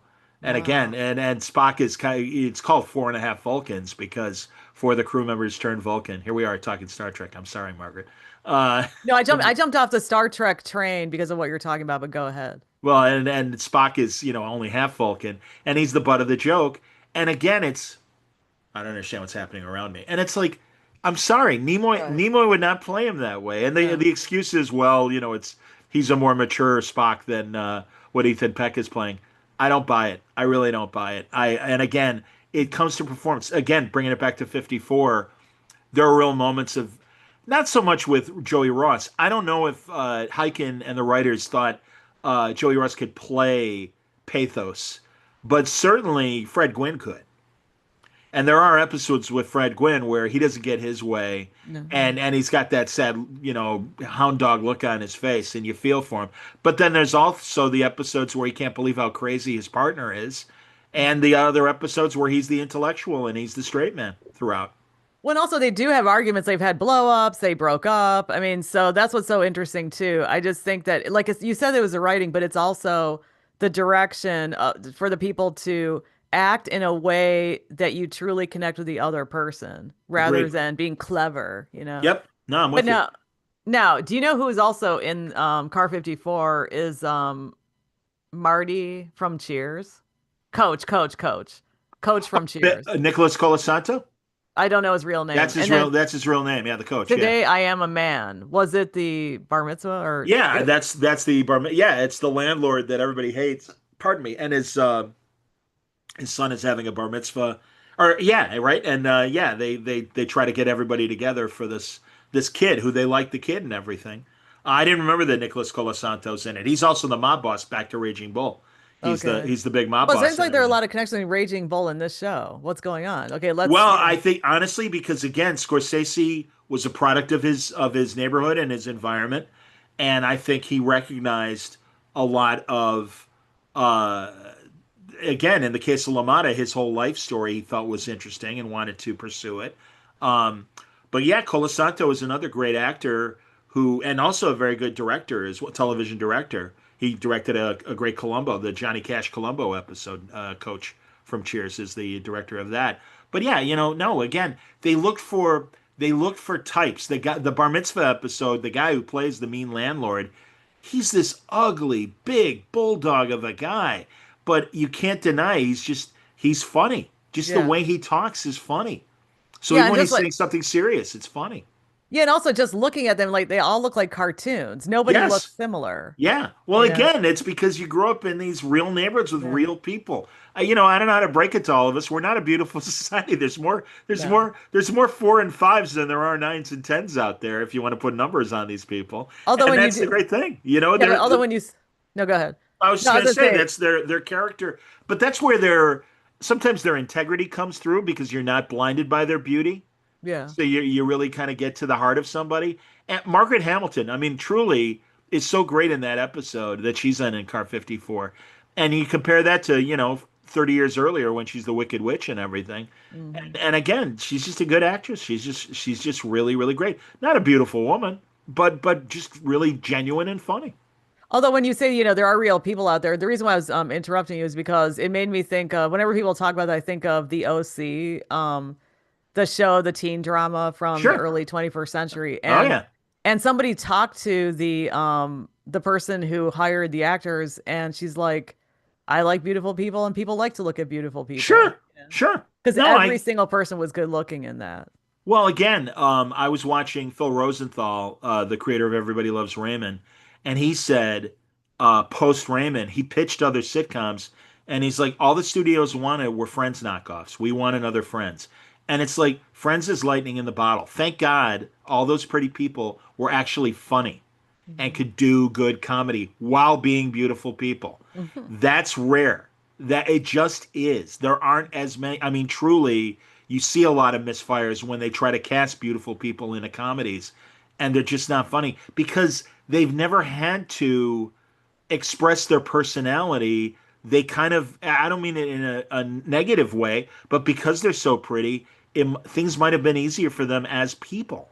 And so Well, they especially in the don't, they, business. well, not only in the business, but I even think in regular life Mm. that they don't, it's, again, there is this subconscious, I think, thing going on with people when we're looking at pretty people that we take them at literally face value. And it's like, oh, well, this must be a very nice person because, Henry Fonda, beautiful man, especially when he was younger and stuff. And it's like, that's why he was cast as Tom Joad in The Grapes of Wrath. It's like, oh man, I mean, what a rough story. Well, if you put an ugly actor in there, maybe it wouldn't have done as well. But you're rooting for Henry Fonda just because he was so pretty and everything. Hmm. So, and I would say that about initially it makes sense, but if they're not up to the job, I'm sorry, their lack of ability to, do comedy, it sadly comes through. But then it goes back to my idea earlier that these people came up rough, and so they've got a lot within them that they're expressing. And sometimes people they do comedy. Obviously, I mean, this is a cliche, but I've heard this many times that they do comedy in order to deal with the issues that they have, or Yeah. even to subconsciously deal with them. Oh, You know. 100%. Absolutely. To hide the pain. Absolutely. Or deal with the pain and get over the pain. No, Now, absolutely. do you remember that Edith from Archie Bunker showed up in an episode? No, I didn't know Gene Stapleton did. I Yeah, remember she's Maureen. I definitely. remember her sister Maureen showing up. Yeah, Jean Stapleton was in it. She was mom in some Francis something with Francis. She was the mom in that. Okay, that's Okay, like really obscure for me. But see, because what I was doing was I was going through the shows and I was just put down people I recognized because I was so sure, shocked. And that's what's interesting too about these early shows is that we see people before they became famous, and absolutely. then you can see the kernel. And the Twilight Zone did a similar thing. Every show, Kojak Stallone is in a Kojak like 5 years before Rocky. Every TV show, Liam Neeson is in a Miami Vice in the '80s before he really became big. Um, oh God, now I'm blanking on her name. Annette Bening is in a Wise Guy, and it's years before she really broke through.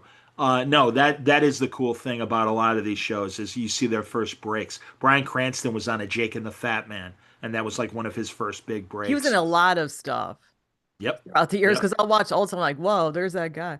Oh But yeah, you watch also, me TV, and you'll see a festival of. It doesn't matter what era the show is shot in. You will see a star of tomorrow in a supporting role. what about Fran Drescher? What In about Fran Drescher? Okay, she's the one that had her own comedy show, right? Right, the nanny. Sure, the nanny. And then she was in This One Goes to 11. Oh, She was Spinal Tap. Yeah, she's Bobby Fleckman. Yeah, yeah, yeah. yeah, so But yeah. yeah, you're right, and It's she almost is. like And now it's almost like I feel like they cast her because she's so of the area, you well, know. yeah, no, she. It's funny. She's in American Hot Wax, where she's Jay Leno's girlfriend. Mm. She's in, and that's years before the nanny, and years before Spinal Tap. She's in Hollywood Nights with Robert Wool, which is a very early '80s movie, and they're both really funny in it. And again, it's Hollywood Nights is really interesting because Michelle Pfeiffer's in the movie, and a lot of stars that it's like a year or two before they really broke through. The great example of, unfortunately we don't see him in the movie. Kevin Costner's in The Big Chill and is the dead guy. Oh And my God. originally they shot flashback scenes with Costner playing the character. You Oh. never see his face.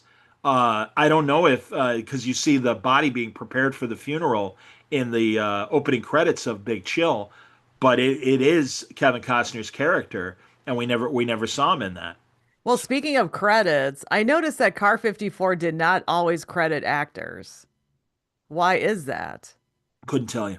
Because Couldn't because tell you. I because I would look at the person, it's like uncredited, uncredited. Then I'd look at the list, I'd look at the credits on the TV. Okay, I thought you'd have some insight in. Yeah. I'd like to know about that. No, sadly, no. I mean, and again, I don't know if that was a union thing that you could only list so many actors or whatever. Yeah, I see, really don't I'd know. love to talk to people from who worked in that show, but maybe they're not even no Well, longer. well, that yeah, that's the sad thing. I mean, I don't know if there is an actor alive that was in Car 54. Another wonderful atypical role. Sherry Lewis, the puppeteer who did Lamb Chop, Yeah. is is another woman that had a couple up. She has one episode where she's Rocky Graziano's girlfriend. She has another episode where she's Francis's girlfriend, and no puppet. It's just Sherry Lewis acting. No, that's what I'm saying. Like, the way you said, like, the one that did Lamb Chop. Yeah, Lamb Chop was very popular, but it's the way that you threw it out there. Well, I don't. Yeah, It's again, true though. That's how we know her. yeah, but also people younger than us. Good luck if you even know what the hell lamb chop is. I know No. there's a documentary. I don't know if it's been made yet or not, but I know I saw a Kickstarter for a Sherry Lewis documentary. Wow. And again, interesting career. And that's the thing. It's like I was saying about Maureen Stapleton. Maureen Stapleton became this very important dramatic actress as her career progressed and stuff. And you go back to Car 54, she's hilarious in that Yes. as this con woman and Yeah. everything. And she's just great. Yeah, And she is. I mean, and that's the thing. The woman that was Pretzel Mary. They had like Yeah. a she's another scambo old lady. Sybil Bauer or something. Oh, I didn't know. I didn't know her name, but she's very funny in She's that episode. British. I didn't know that. I Yeah, mean, see, because that's, I looked you her up. know, She was born in the late 19th century. She's British, and yeah, crazy. I wrote down Pretzel Lady, excellent actor. Fantastic It's either actor. Sybil Bowen or Sybil Bauer because I can't read my own writing. I'll look her up. But also what you were saying about lamb chop, a lot of people that was very analog because yeah, she just basically had a lamb with her. But I Well, was gonna, it was a little hand puppet and everything, yeah, and it was cute as hell. Great act, very funny act, but of its time. I mean, but how it was many for kids. puppeteers? Yeah, well, again, yeah, but she'd do the variety shows too. I Oh, mean, she would. Okay. yeah, I don't think it was ever. Yeah, by the time we were kids, she was just doing children's shows. But no, she was, she made the rounds of the variety shows and would do sketches and things with Lamb Chop. Yeah, in that same way, Edgar Bergen and Charlie McCarthy, another, got good luck finding somebody under 50 that knows who Charlie McCarthy is and Edgar Oh Bergen. yeah, yeah. Chicago's very own, I should point out. Now, do you know who Wally Cox is? He Of played the course. pickpocket. Okay, Yes. because I Love think Wally he Cox. died really young. He did. He made it, but he made it to the 70s. He was there. Now there are stories, and I don't know if they're true or not. There are stories that he was Marlon Brando's best friend. There are stories that he was intimate with Marlon Brando. I don't know, whatever. But regardless, brilliant comedy actor.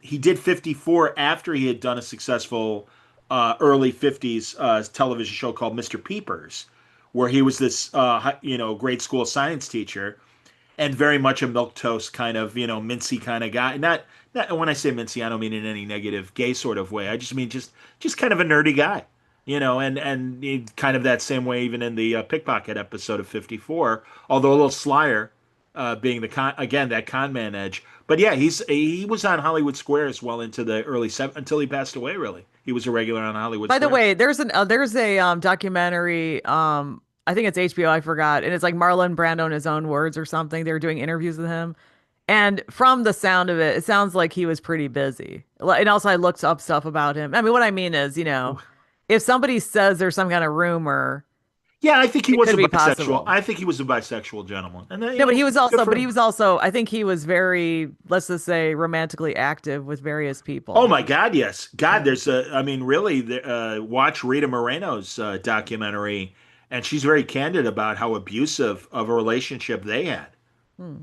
and everything. So yeah, it's no, yeah. Again, don't find out too much about your favorite stars; they might Right. disappoint you. You know. Yeah, I was gonna say, okay, Sybil Bowen was Pretzel Mary, British actress, and I wrote, I was like, oh my gosh, incredible episode because she's such an incredible actor Yeah, because she can play so many different characters. I mean, I think this show is inspiring because of how people deliver.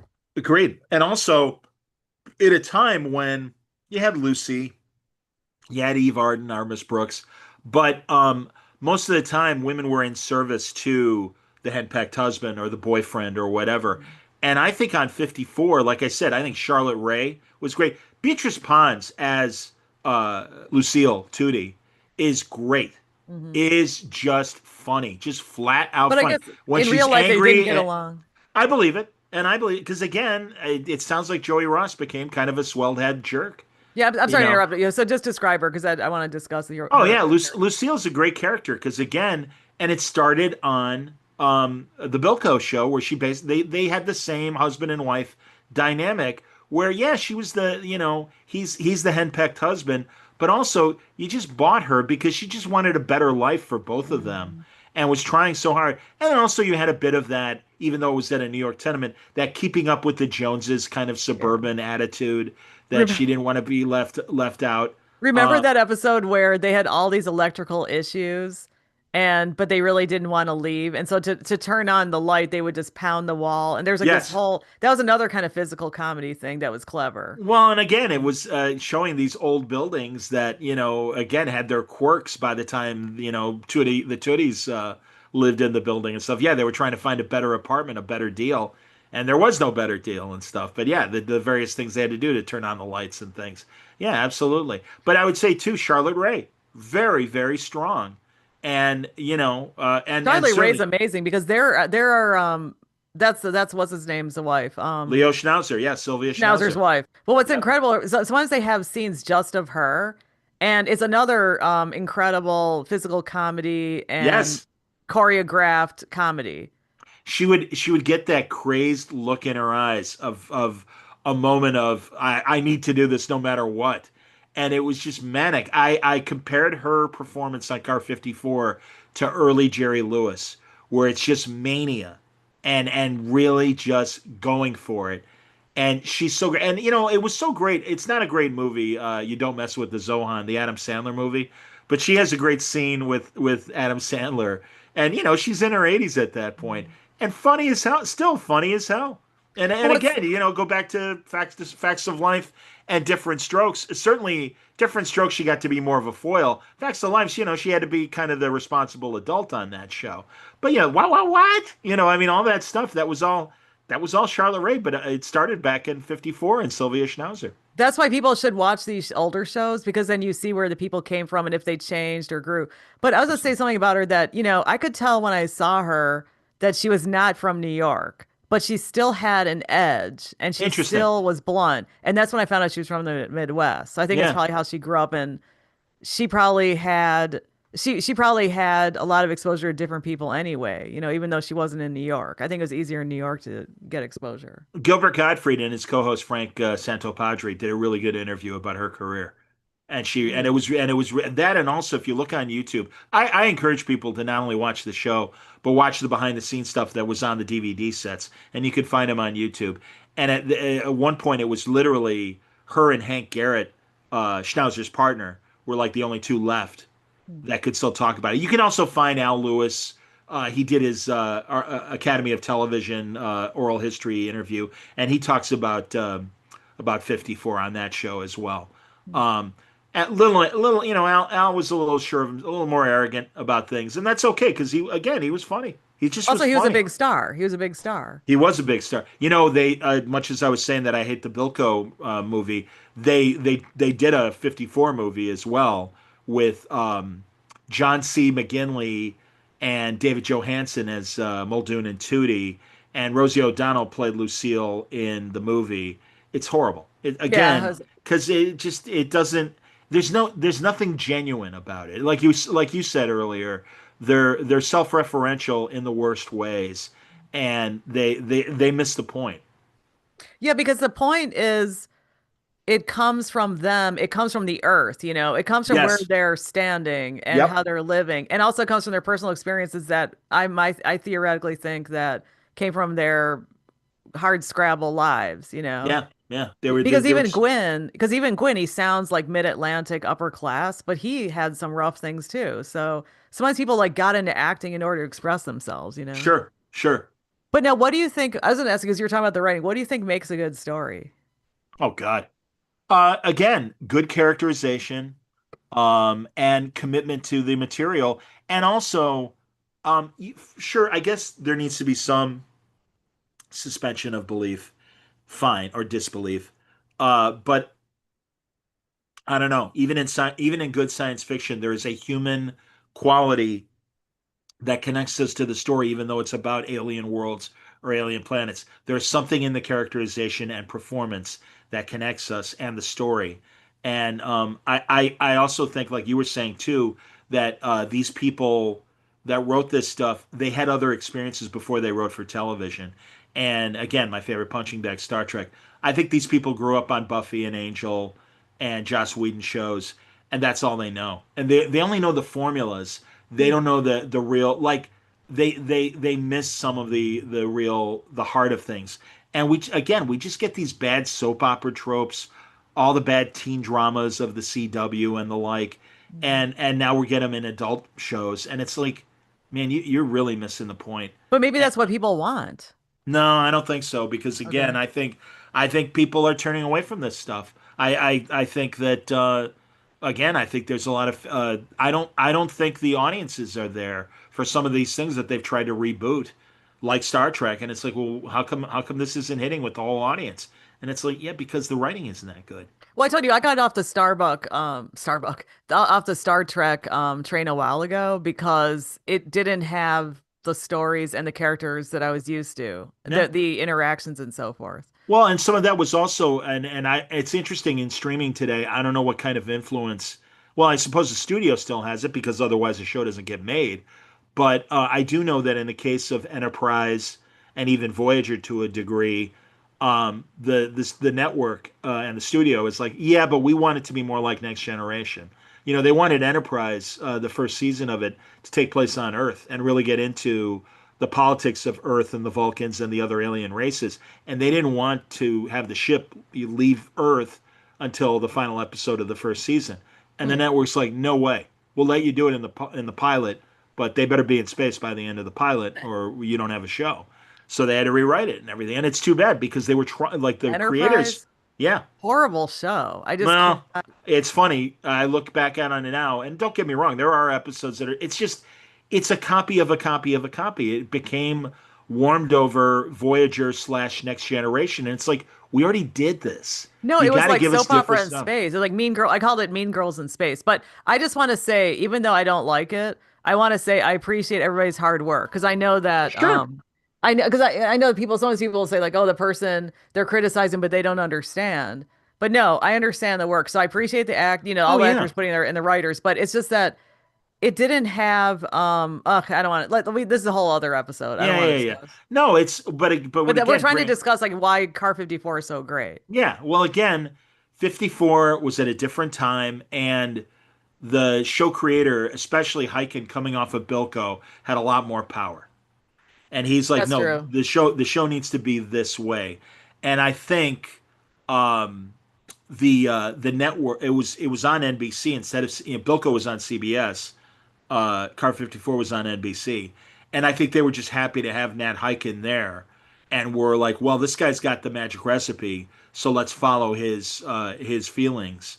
And again, there were enough elements of 54 that you could read as what was familiar about Bilko, but different enough that it was its own thing. Well, Bilko was also like I just saw it as like a sketch show in a way, No, I you know? disagree. I think no, Oh, I really? think that, Why? well, again, I think there was the plot of the week in terms of, all right, what Scambo does Bilko want to do or whatever, or they'd introduce a new serviceman that was suddenly part of the unit, and the story would basically be about them, but how Bilko could exploit this person's talent Yeah. in a way. Like Dick Van Dyke is in an early Bilko years before the Dick Van Dyke show, and he was a pitcher, and so they, all of a sudden, Bilko's like, all right, I'm going to get this guy a contract and he's going to be a ball player and I'm going to be his manager and make a lot of money. There's an episode where there's a bodybuilder, sergeant that's brought in to make the characters physically fit. And he's like, wait a minute, this guy could be the next Tarzan. I'm going to send him to Hollywood. He'll be the next Tarzan. So, it was just, again, there were these excuses to have the story. But yeah, I think it's still revolved around Bilko, his two corporals, and the rest of the unit. And again, Bilko trying to get a get rich quick scheme. You know, Well, see, I guess coming from Car 54, it just seemed that way. If I had not watched Car 54 first, I probably wouldn't see it that way. I that's guess I was fair. comparing them sort of because I was Yeah. thinking of those sketches you were talking about between the married couple. Uh huh. So, Well, but it's an evolution, and yeah, I mean, again, yeah. I think because again, it was those later seasons that they really did lean on guys like Joey Ross and Beatrice Pons playing Ritzik and Ritzik's wife and their story. and how Bilko screwed them over, and then all right, I better fix this and everything.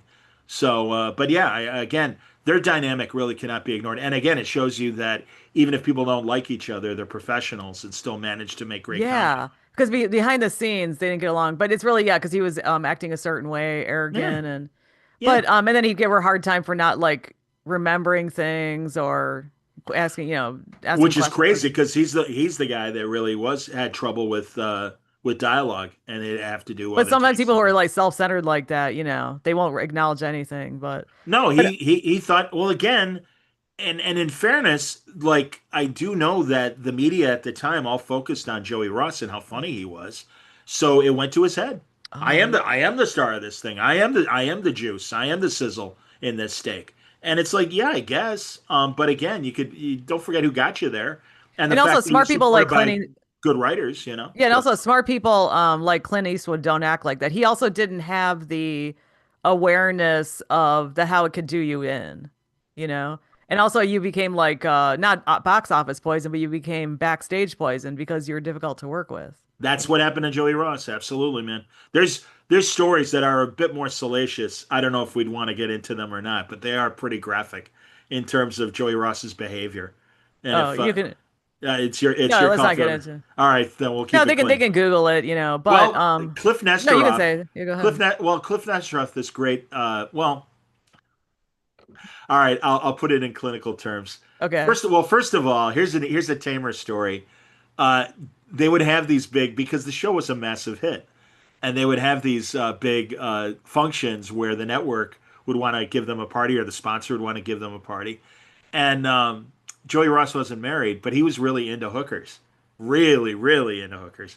And so the rest of the cast would be there and stuff, and they'd meet the sponsors. And oh, I'm Fred Gwynn. This is my wife Gladys. So I'm, Charlotte Russ. This is my husband Bernard. Whatever. And I'm Joey Ross. And I'm sorry. What's your name again, honey? And talking to the hooker and Yeah, everything. yeah. And there's a really terrible story where the sponsors came to visit the set. Cliff Nesteros, the historian, wrote this fantastic look back at Joey Ross, and it's in his essay about Joey Ross.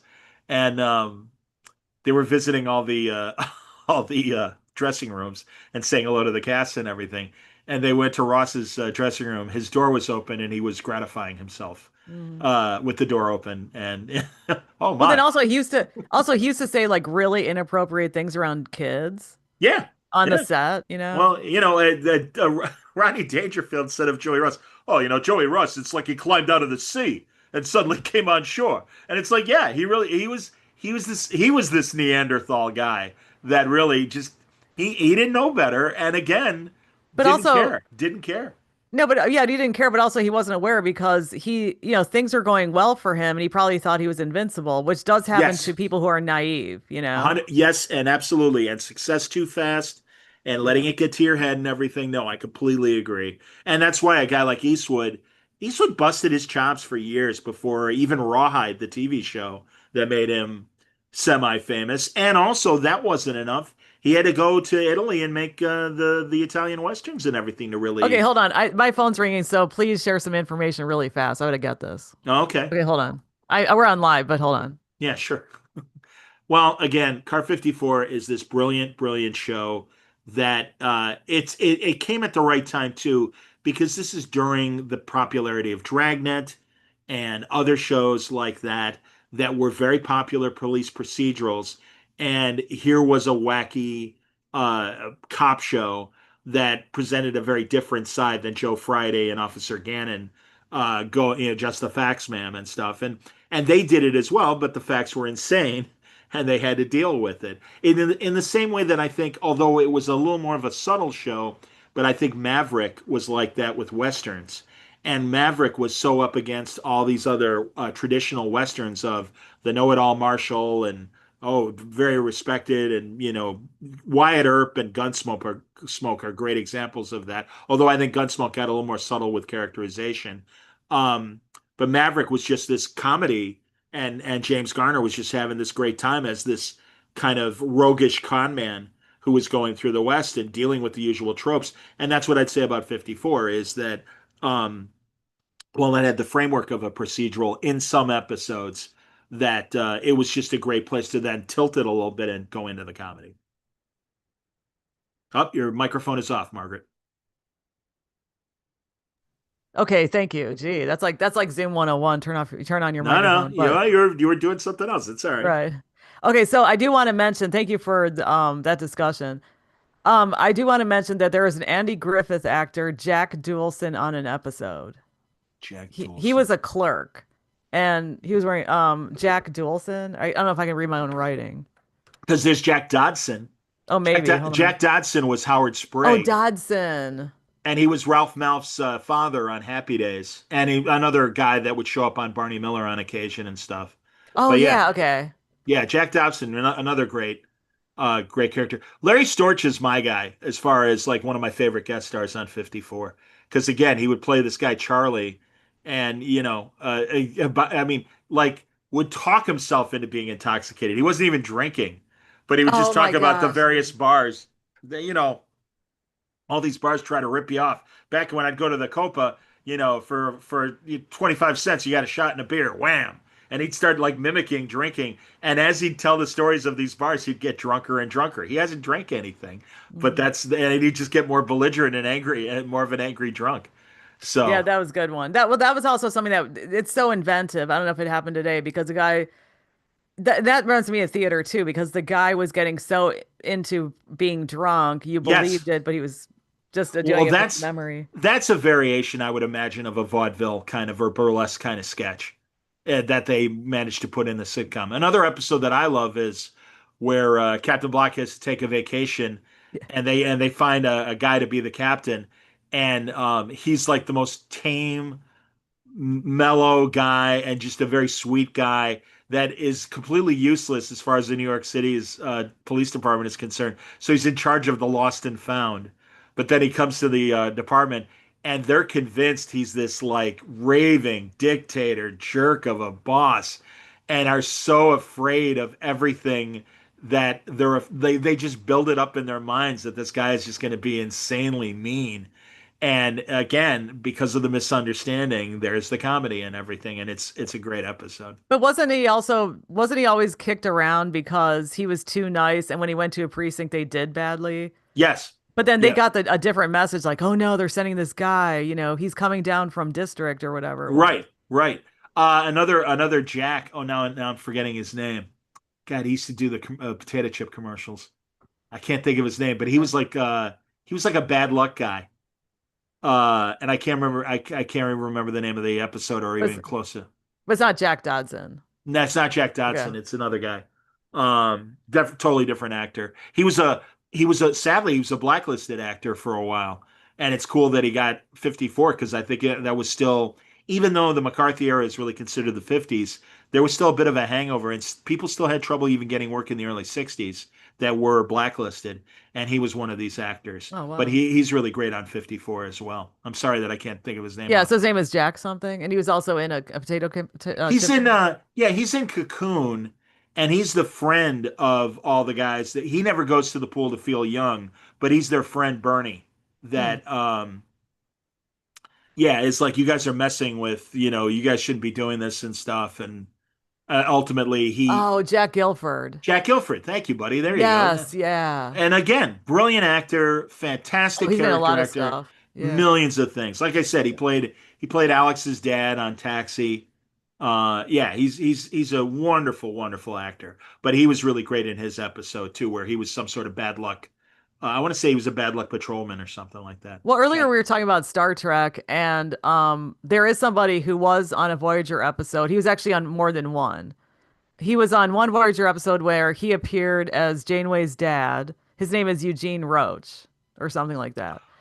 And also he's on a Voyager episode where he was part of this group that denied the slaughter of another group. Remember when B'Elanna had these memories about her being in a relationship with, it was like a Romeo and Juliet story. yep. He was one of those leaders. Oh, interesting. Again, But that's the best, Eugene the Roach. best, the best character actors. No, man. I Hyken, whoever his casting guy was, or if it was Hyken himself, he would get these really, really great actors who would do these incredible performances. Barnard Hughes is a great older actor. He's the grandfather in The Lost Boys when they're living Okay, I with their didn't see that. grandfather and stuff. And he had a 70s sitcom called Doc that he was great. He was Bob Newhart's dad in the original psychologist Bob Newhart show. And he was Goldie Hawn's dad in the Burt Reynolds Goldie Hawn movie Best Friends, where they get married. Now, if I Uh, say Eugene Roach, you don't know who I'm talking about because I can share my screen um, and show you. Okay, you'll know this guy. So I'm going to go in here and I'm going to show you right now. Do you recognize this guy? oh, sure.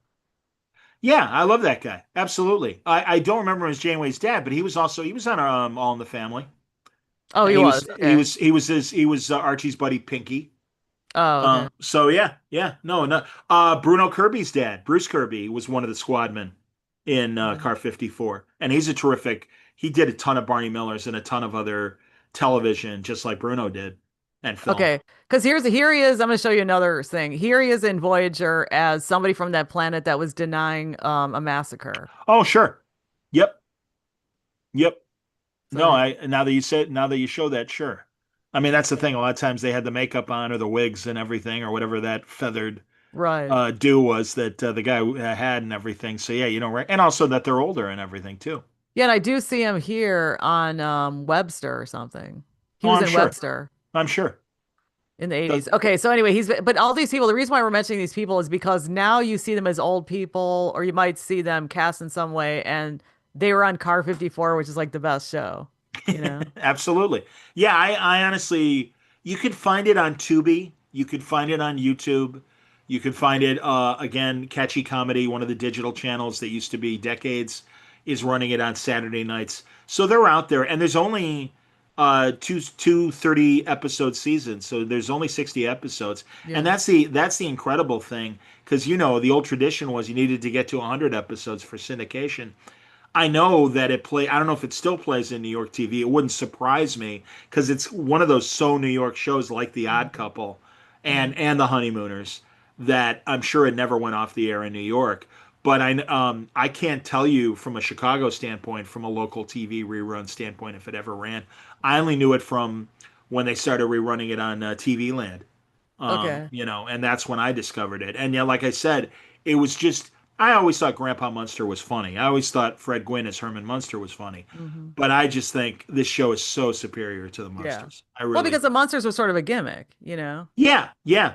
I And even Car heard that 54, I even heard that regarding the Munsters that they literally would take Leave It to Beaver story ideas and then just change it a bit for the family, being the crazy characters that they were, so it became a different show. And it's but like, that's interesting. you know, But the monsters also was for kids and adults, and Car sure. 54 has an edge. It's not necessarily for kids. I mean, kids could watch it, but a lot of things would go over their head. Oh no, I think it was made to be adult entertainment and not Hmm. not in any pejorative negative way. But no, it was a show for grown-ups. Absolutely. Yeah. And then but I did want to reiterate that, there were a lot of people, so people should watch it for that because they'll see really good acting and so forth. Do you know who Bruce Kirby or Bruce Kissel is? Well, like I said, yeah, I mentioned him earlier. Bruno Kirby's Yeah. dad. Oh yeah, Yeah, his dad. Okay, because I was yeah. wondering like Kirby Great. and Kissel. It's like the same. Oh I yeah, don't know. the fact that his character's last name was Kissel, you know, with a K as Yeah. well. Yeah. Yeah, I At don't first I know. was like, okay, because literally I took these notes. I'm like, what does this mean? So I thought, is he Kissel? Did he meet Kissel? Is that his real name? Okay, so He never well, mind. Yeah. yeah, Bruno played Kissel, or Bruce rather played Kissel. Paul, who played the Captain Block? Paul, I'll look it up. Yeah, Captain Block is really good. my God, I mean, truly, Tootie is the bane of his existence, and he's stuck Yeah. with him. And there are so many great episodes where you know, they have a great episode where they try to have Tootie infiltrate a mob that's robbing banks. And you know, this would be perfect. Oh my God, Tootie, because Tootie just innocently meets these gangsters, Hmm. and Captain Block's superiors are like, "This is great. Your man's gonna go on the inside." And the whole time, Captain Block's like, "He's gonna screw this up. I don't know how he's gonna screw this up. These guys don't realize what kind of problems this is about to cause." And it's just great. And what's his name? What's his name? Paul? Paul Did you find Reed. Paul Reed? Paul Reed is just so great. It's poor hapless captain that really has no choice. I don't know if there was tenure and it was really hard to fire a policeman. I have no No, idea. because You no, know. because I think they had procedures, but sometimes it was at the point where it's like, I don't know, should we really do this? When they wanted to discipline, there was a procedure from downtown or wherever. you know? I just know too. There's great episodes where something big is going to happen, and he's sending all the different squadmen. All right, you guys are going to be on the north side. You're going to be on the south side. You're going to be at the docks. You're going to be whatever. And they slowly walk away, and finally it's just Tootie, and it's like, what are you going to do? You're going to be in the station because Yeah. you're nothing but trouble, and I don't want you out there screwing this thing up. Also, I And noticed, they had like a lot of hometown pride because they're like, wait, but we're in the Bronx. Wait, why are we going to these other areas? So, and that's sort of rare because now people don't really care, you know? well, but again, it's kind of like Barney Miller with the 12th precinct, that it really was contained within that Yeah. area wherever the precinct was, and that's how the 50 they were car 54 in the 53rd precinct. Yeah. So yeah, they were in the Bronx, like you said. Yeah. But yeah, I mean everybody, all the different characters that would show up, the shopkeepers and things like that. It was just it was this really cool little community. So Okay. Also, another person I wrote down, Richard Mulligan from Soap. oh He yeah, was in that. yeah. Again, another great character actor that as his I mean, thank God he got Burt Campbell is one of the great manic characters ever on sitcoms of American sitcoms. And yeah, Richard Mulligan, wonderful actor, but also could pull these crazy faces. But also had this weird, almost leading, especially when he was younger, had this almost leading man kind of look to him. Hmm. Because even there was a show that he did that didn't make it, a Western parody, and I want to say it was called The Hero. I'm probably getting it wrong, the title, but essentially it was like him acting in a Western, but him being this like real like goofball, but he's playing this heroic character and But stuff, and you he caught him. he has a leading man look with a little twist. That's Yes, why he works in because of his comedy. face. Yeah, because Yeah. of that face. He's in a great episode of I Dream of Jeannie where he's another astronaut. And he doesn't know all the crazy genie stuff that's going on around him and stuff, and he's slowly losing his mind because he's dealing with Major Nelson and not realizing the problems that come with Major Nelson and But the everything. thing is, like when we were coming up, he was sort of an older man. That's why it's interesting to see these early shows because you're like, whoa, he was 28 at one point, you Right, know? right, and successful, absolutely. Yeah. No, and not only that, even after Soap, he had that Empty Nest Golden Girls spinoff where Chrissy McNichol is one of his kids and everything. And I did note down Wicked Witch of the West. Yeah, Margaret You know? Hamilton, Yeah, absolutely. so that's really weird to see that because we all know Yeah, her with green, looking a certain way, you know. yeah, and I mean, she did occasionally. She would get these character actress roles as an older lady and stuff. She's in really the second time she played the witch is in that horrible Paul Lynde Halloween special. and Ooh. and and she plays the Wicked Witch in that as well, which is kind of fun to see her back as the witch and everything. But no, she was great.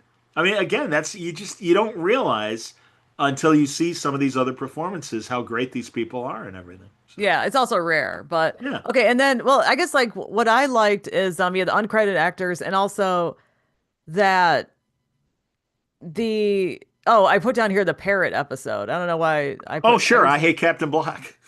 wait, hold on. Just like with the fact that I'm looking at this, this reminds me of a Seinfeld episode where he woke up during the night and he put down a joke, and then the next morning he's like, "What is this?"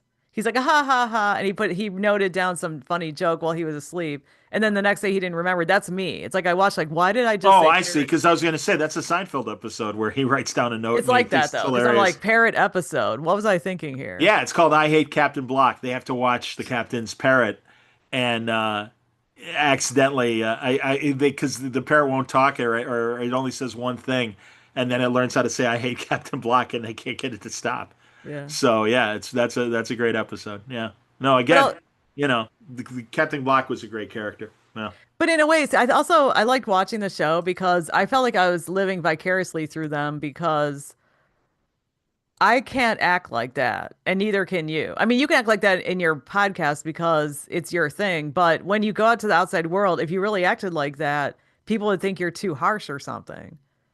Again, And I thought, it was a different time. I mean, we there were loudmouth. I don't know about you, but I grew up surrounded by not only my family yeah, but neighbors and things that were loudmouths and spoke their yes, mind. And again, it was a different time, yeah. and it's become a much more conservative, reserved behavior sort of time where no, that's not acceptable. You can't act like that. And I wouldn't say And conservative politically, we're just mean like very no, restrained. yeah, and honestly, I think in some ways for the better. Although now we are, frankly, because of politics, we're getting this angry level of talk and behavior that is blindsiding, I think, one side of the political spectrum and might even embarrass others that might share some of their political views.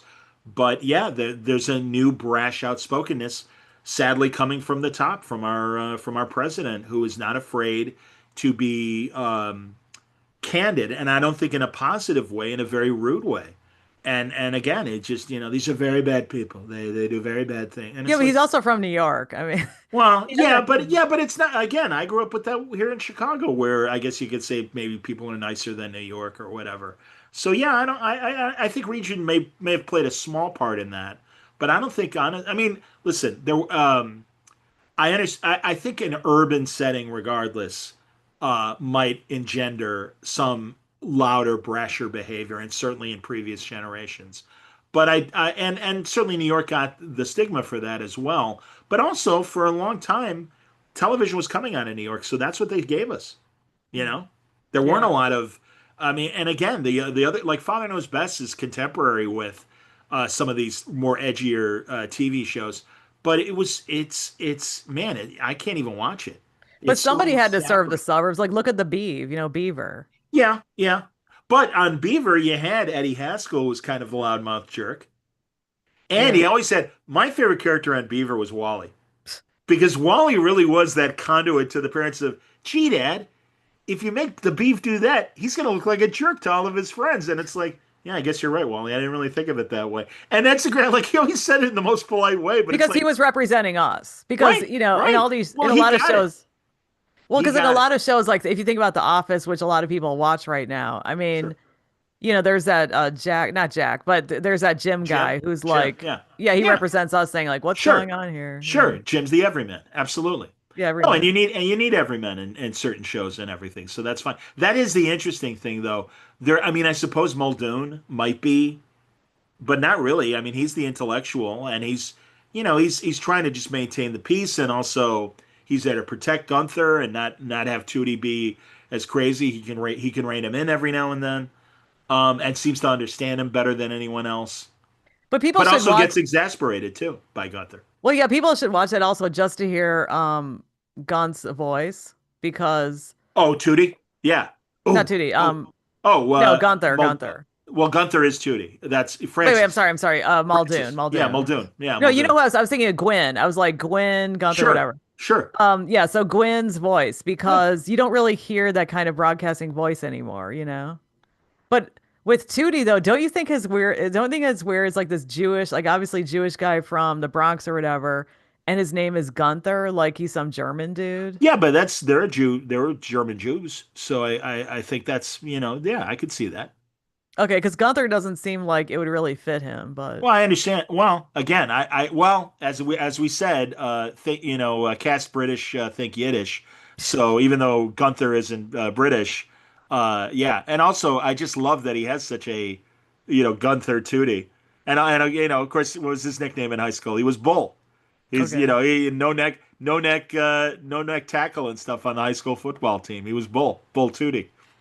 You know, So anything else? Because I think I yeah. covered the stuff. We only talked for a couple of hours, but because anything else, because you have a lot of insight, and I was just excited to see it once again because it's a great show, excellent writing, excellent characters. You see a lot of people earlier in their careers, and it's so different than what's around. It's not even vulgar. It's just it reminds me sort of like the Carol Burnett sensibility Sure, because she sure. did comedy, but she didn't want to go blue. Oh, absolutely. But it was loud and it was Yeah. sketch, and her main influence was your show of shows, and that's what she was going for in her show, and it worked. But yeah, I listen. As you know, I am an armchair historian. I'm a 20th century buff, and I think this show represents such an interesting moment in late 50s, early 60s television, really 60 to 62. But yeah, it's a great example of that, and it only made me more interested in Nat Hiken as a comedy writer and producer and what he was trying to do. And it's a shame that he died. He wasn't, if he was in his 50s, barely in his 50s when he passed away. And it is a shame because the guy was really brilliant and should have continued. And it would have been interesting as television and film evolved in the 60s and 70s to see what else Hyken would have come up with. And I suspect, given his comedy bent, he would have succeeded. But it might have evolved in a very different way, given the way the decades had changed and everything. Or maybe he would have been a product of his time and, couldn't But he adjust. I don't know. But if he was really dedicated to comedy, I'm sure he would have changed with the time. Sort of like filmmakers change with like there's this whole thing in the 70s that had this documentary feel.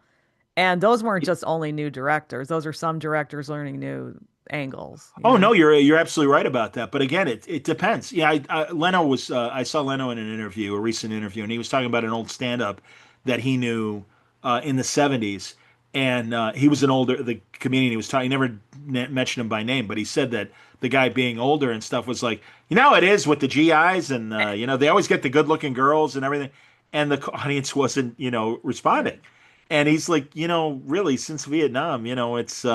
You might want to change your act. It's Yeah. not they're not the servicemen aren't getting the girls like they did back in the World War II Korean War days.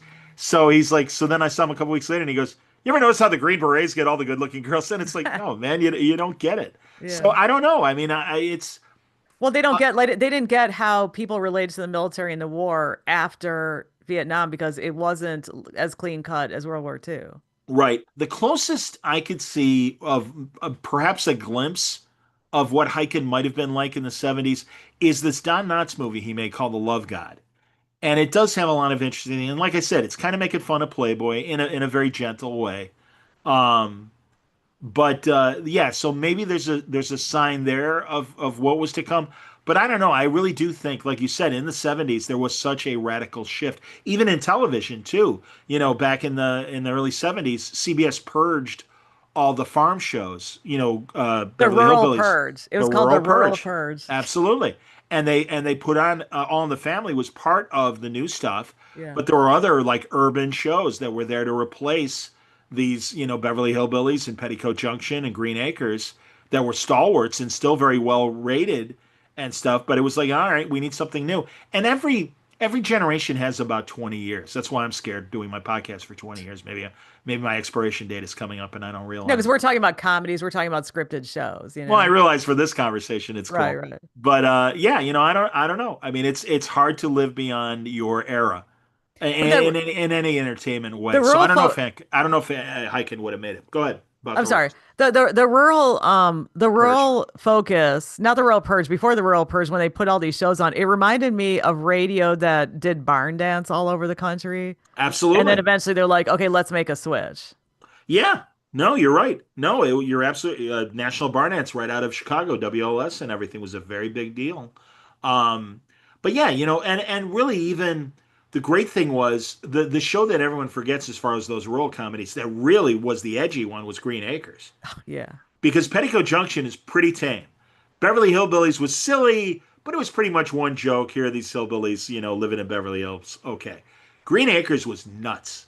It was insane. But And it was it is, also going into late 60s as well, because they could read, they can see where the wind was going. See what I mean? yeah, but they would take these like typical farm mod pot kettle farm humor tropes and again just make it slightly bent and just some of the ideas and also just the playing with reality.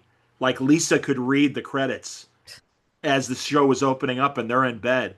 And she's like, Oliver, you're missing the executive producer. He's like, what are you talking about? But she was Or also but she also came from upscale New York, Manhattan, so it would sort of make sense that she would be like that. well, but no, it wasn't that she was more urban. It was just crazy shit was going Yeah. on. And she seemed to be or she, all of her foreign language malaprops of like, it's nothing but a hill like hill of beans. I can't even think of a good example. But then Mm. the other people in the community would use the same foreign language malaprop that she did with no context of how they've heard that weird Yeah. phrase. And again, uh, Eddie Albert's character, Oliver Douglas, is the same guy surrounded by insanity. Yeah. And just doesn't understand and doesn't, everything. My God. And again, even taking on like there's a great series of episodes with the phone company and the frustrations that I'm sure everyone had with the phone company. And Oliver ends up buying the phone company, and the operator that represents the phone company doesn't speak English, and just silly stuff like that. And it's like, yeah, but you can't fire her because she's in the union or whatever. And just crazy stuff that it was like this amazing story arc that continued a couple weeks. Whenever I think about his wife, with the malprops and stuff, I think about her sister with the Barbie dude.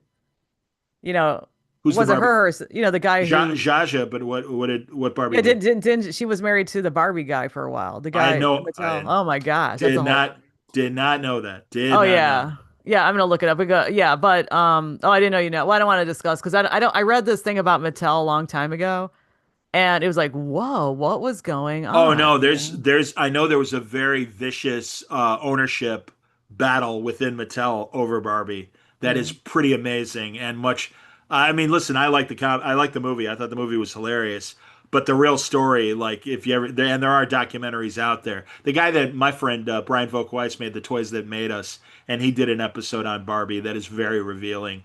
And man, yeah, it's pretty corporate cutthroat. Read the straw. Yeah, but it's not just that because also the Barbie came from that British doll, and then one time, I'm sorry, not British, German, a German doll, and she brought it back to the U.S. and then Oh, they oh, made modifications. Jaja did. No, no, not Jaja. I'm talking about the woman who was the Barbie people, the Okay. people who founded it, the company. I didn't know And that. then, I did yeah, not but know that. then also what happened was this other guy, okay, I don't remember who it was, but he saw a box with like that German doll in it. He's like, whoa, what's this? Like, put it back, put it back, put it back. Now, it did come out later. Yeah, it was Ruth Handler, but it Hmm. did come out later that, what really inspired Barbie.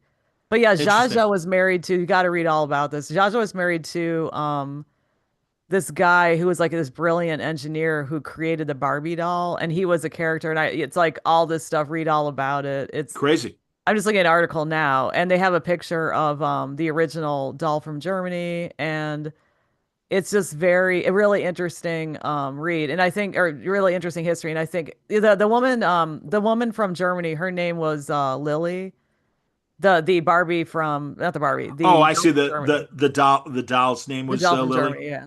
Interesting. But also, if you really want to read about the politics and just like the crazy stuff, read about Mattel. Oh, sure. It's just unbelievable. No, So Shaja's part of that world. well, the toy business is very cutthroat and very Yes. crazy, and that is something that I learned watching The Toys That Made Us and some of these other documentaries about these shows and stuff or these companies. Yeah, pretty crazy. Well, yeah, we should wrap up, Margaret. Okay, yeah, because I've got a meeting soon. All right, so There you thanks.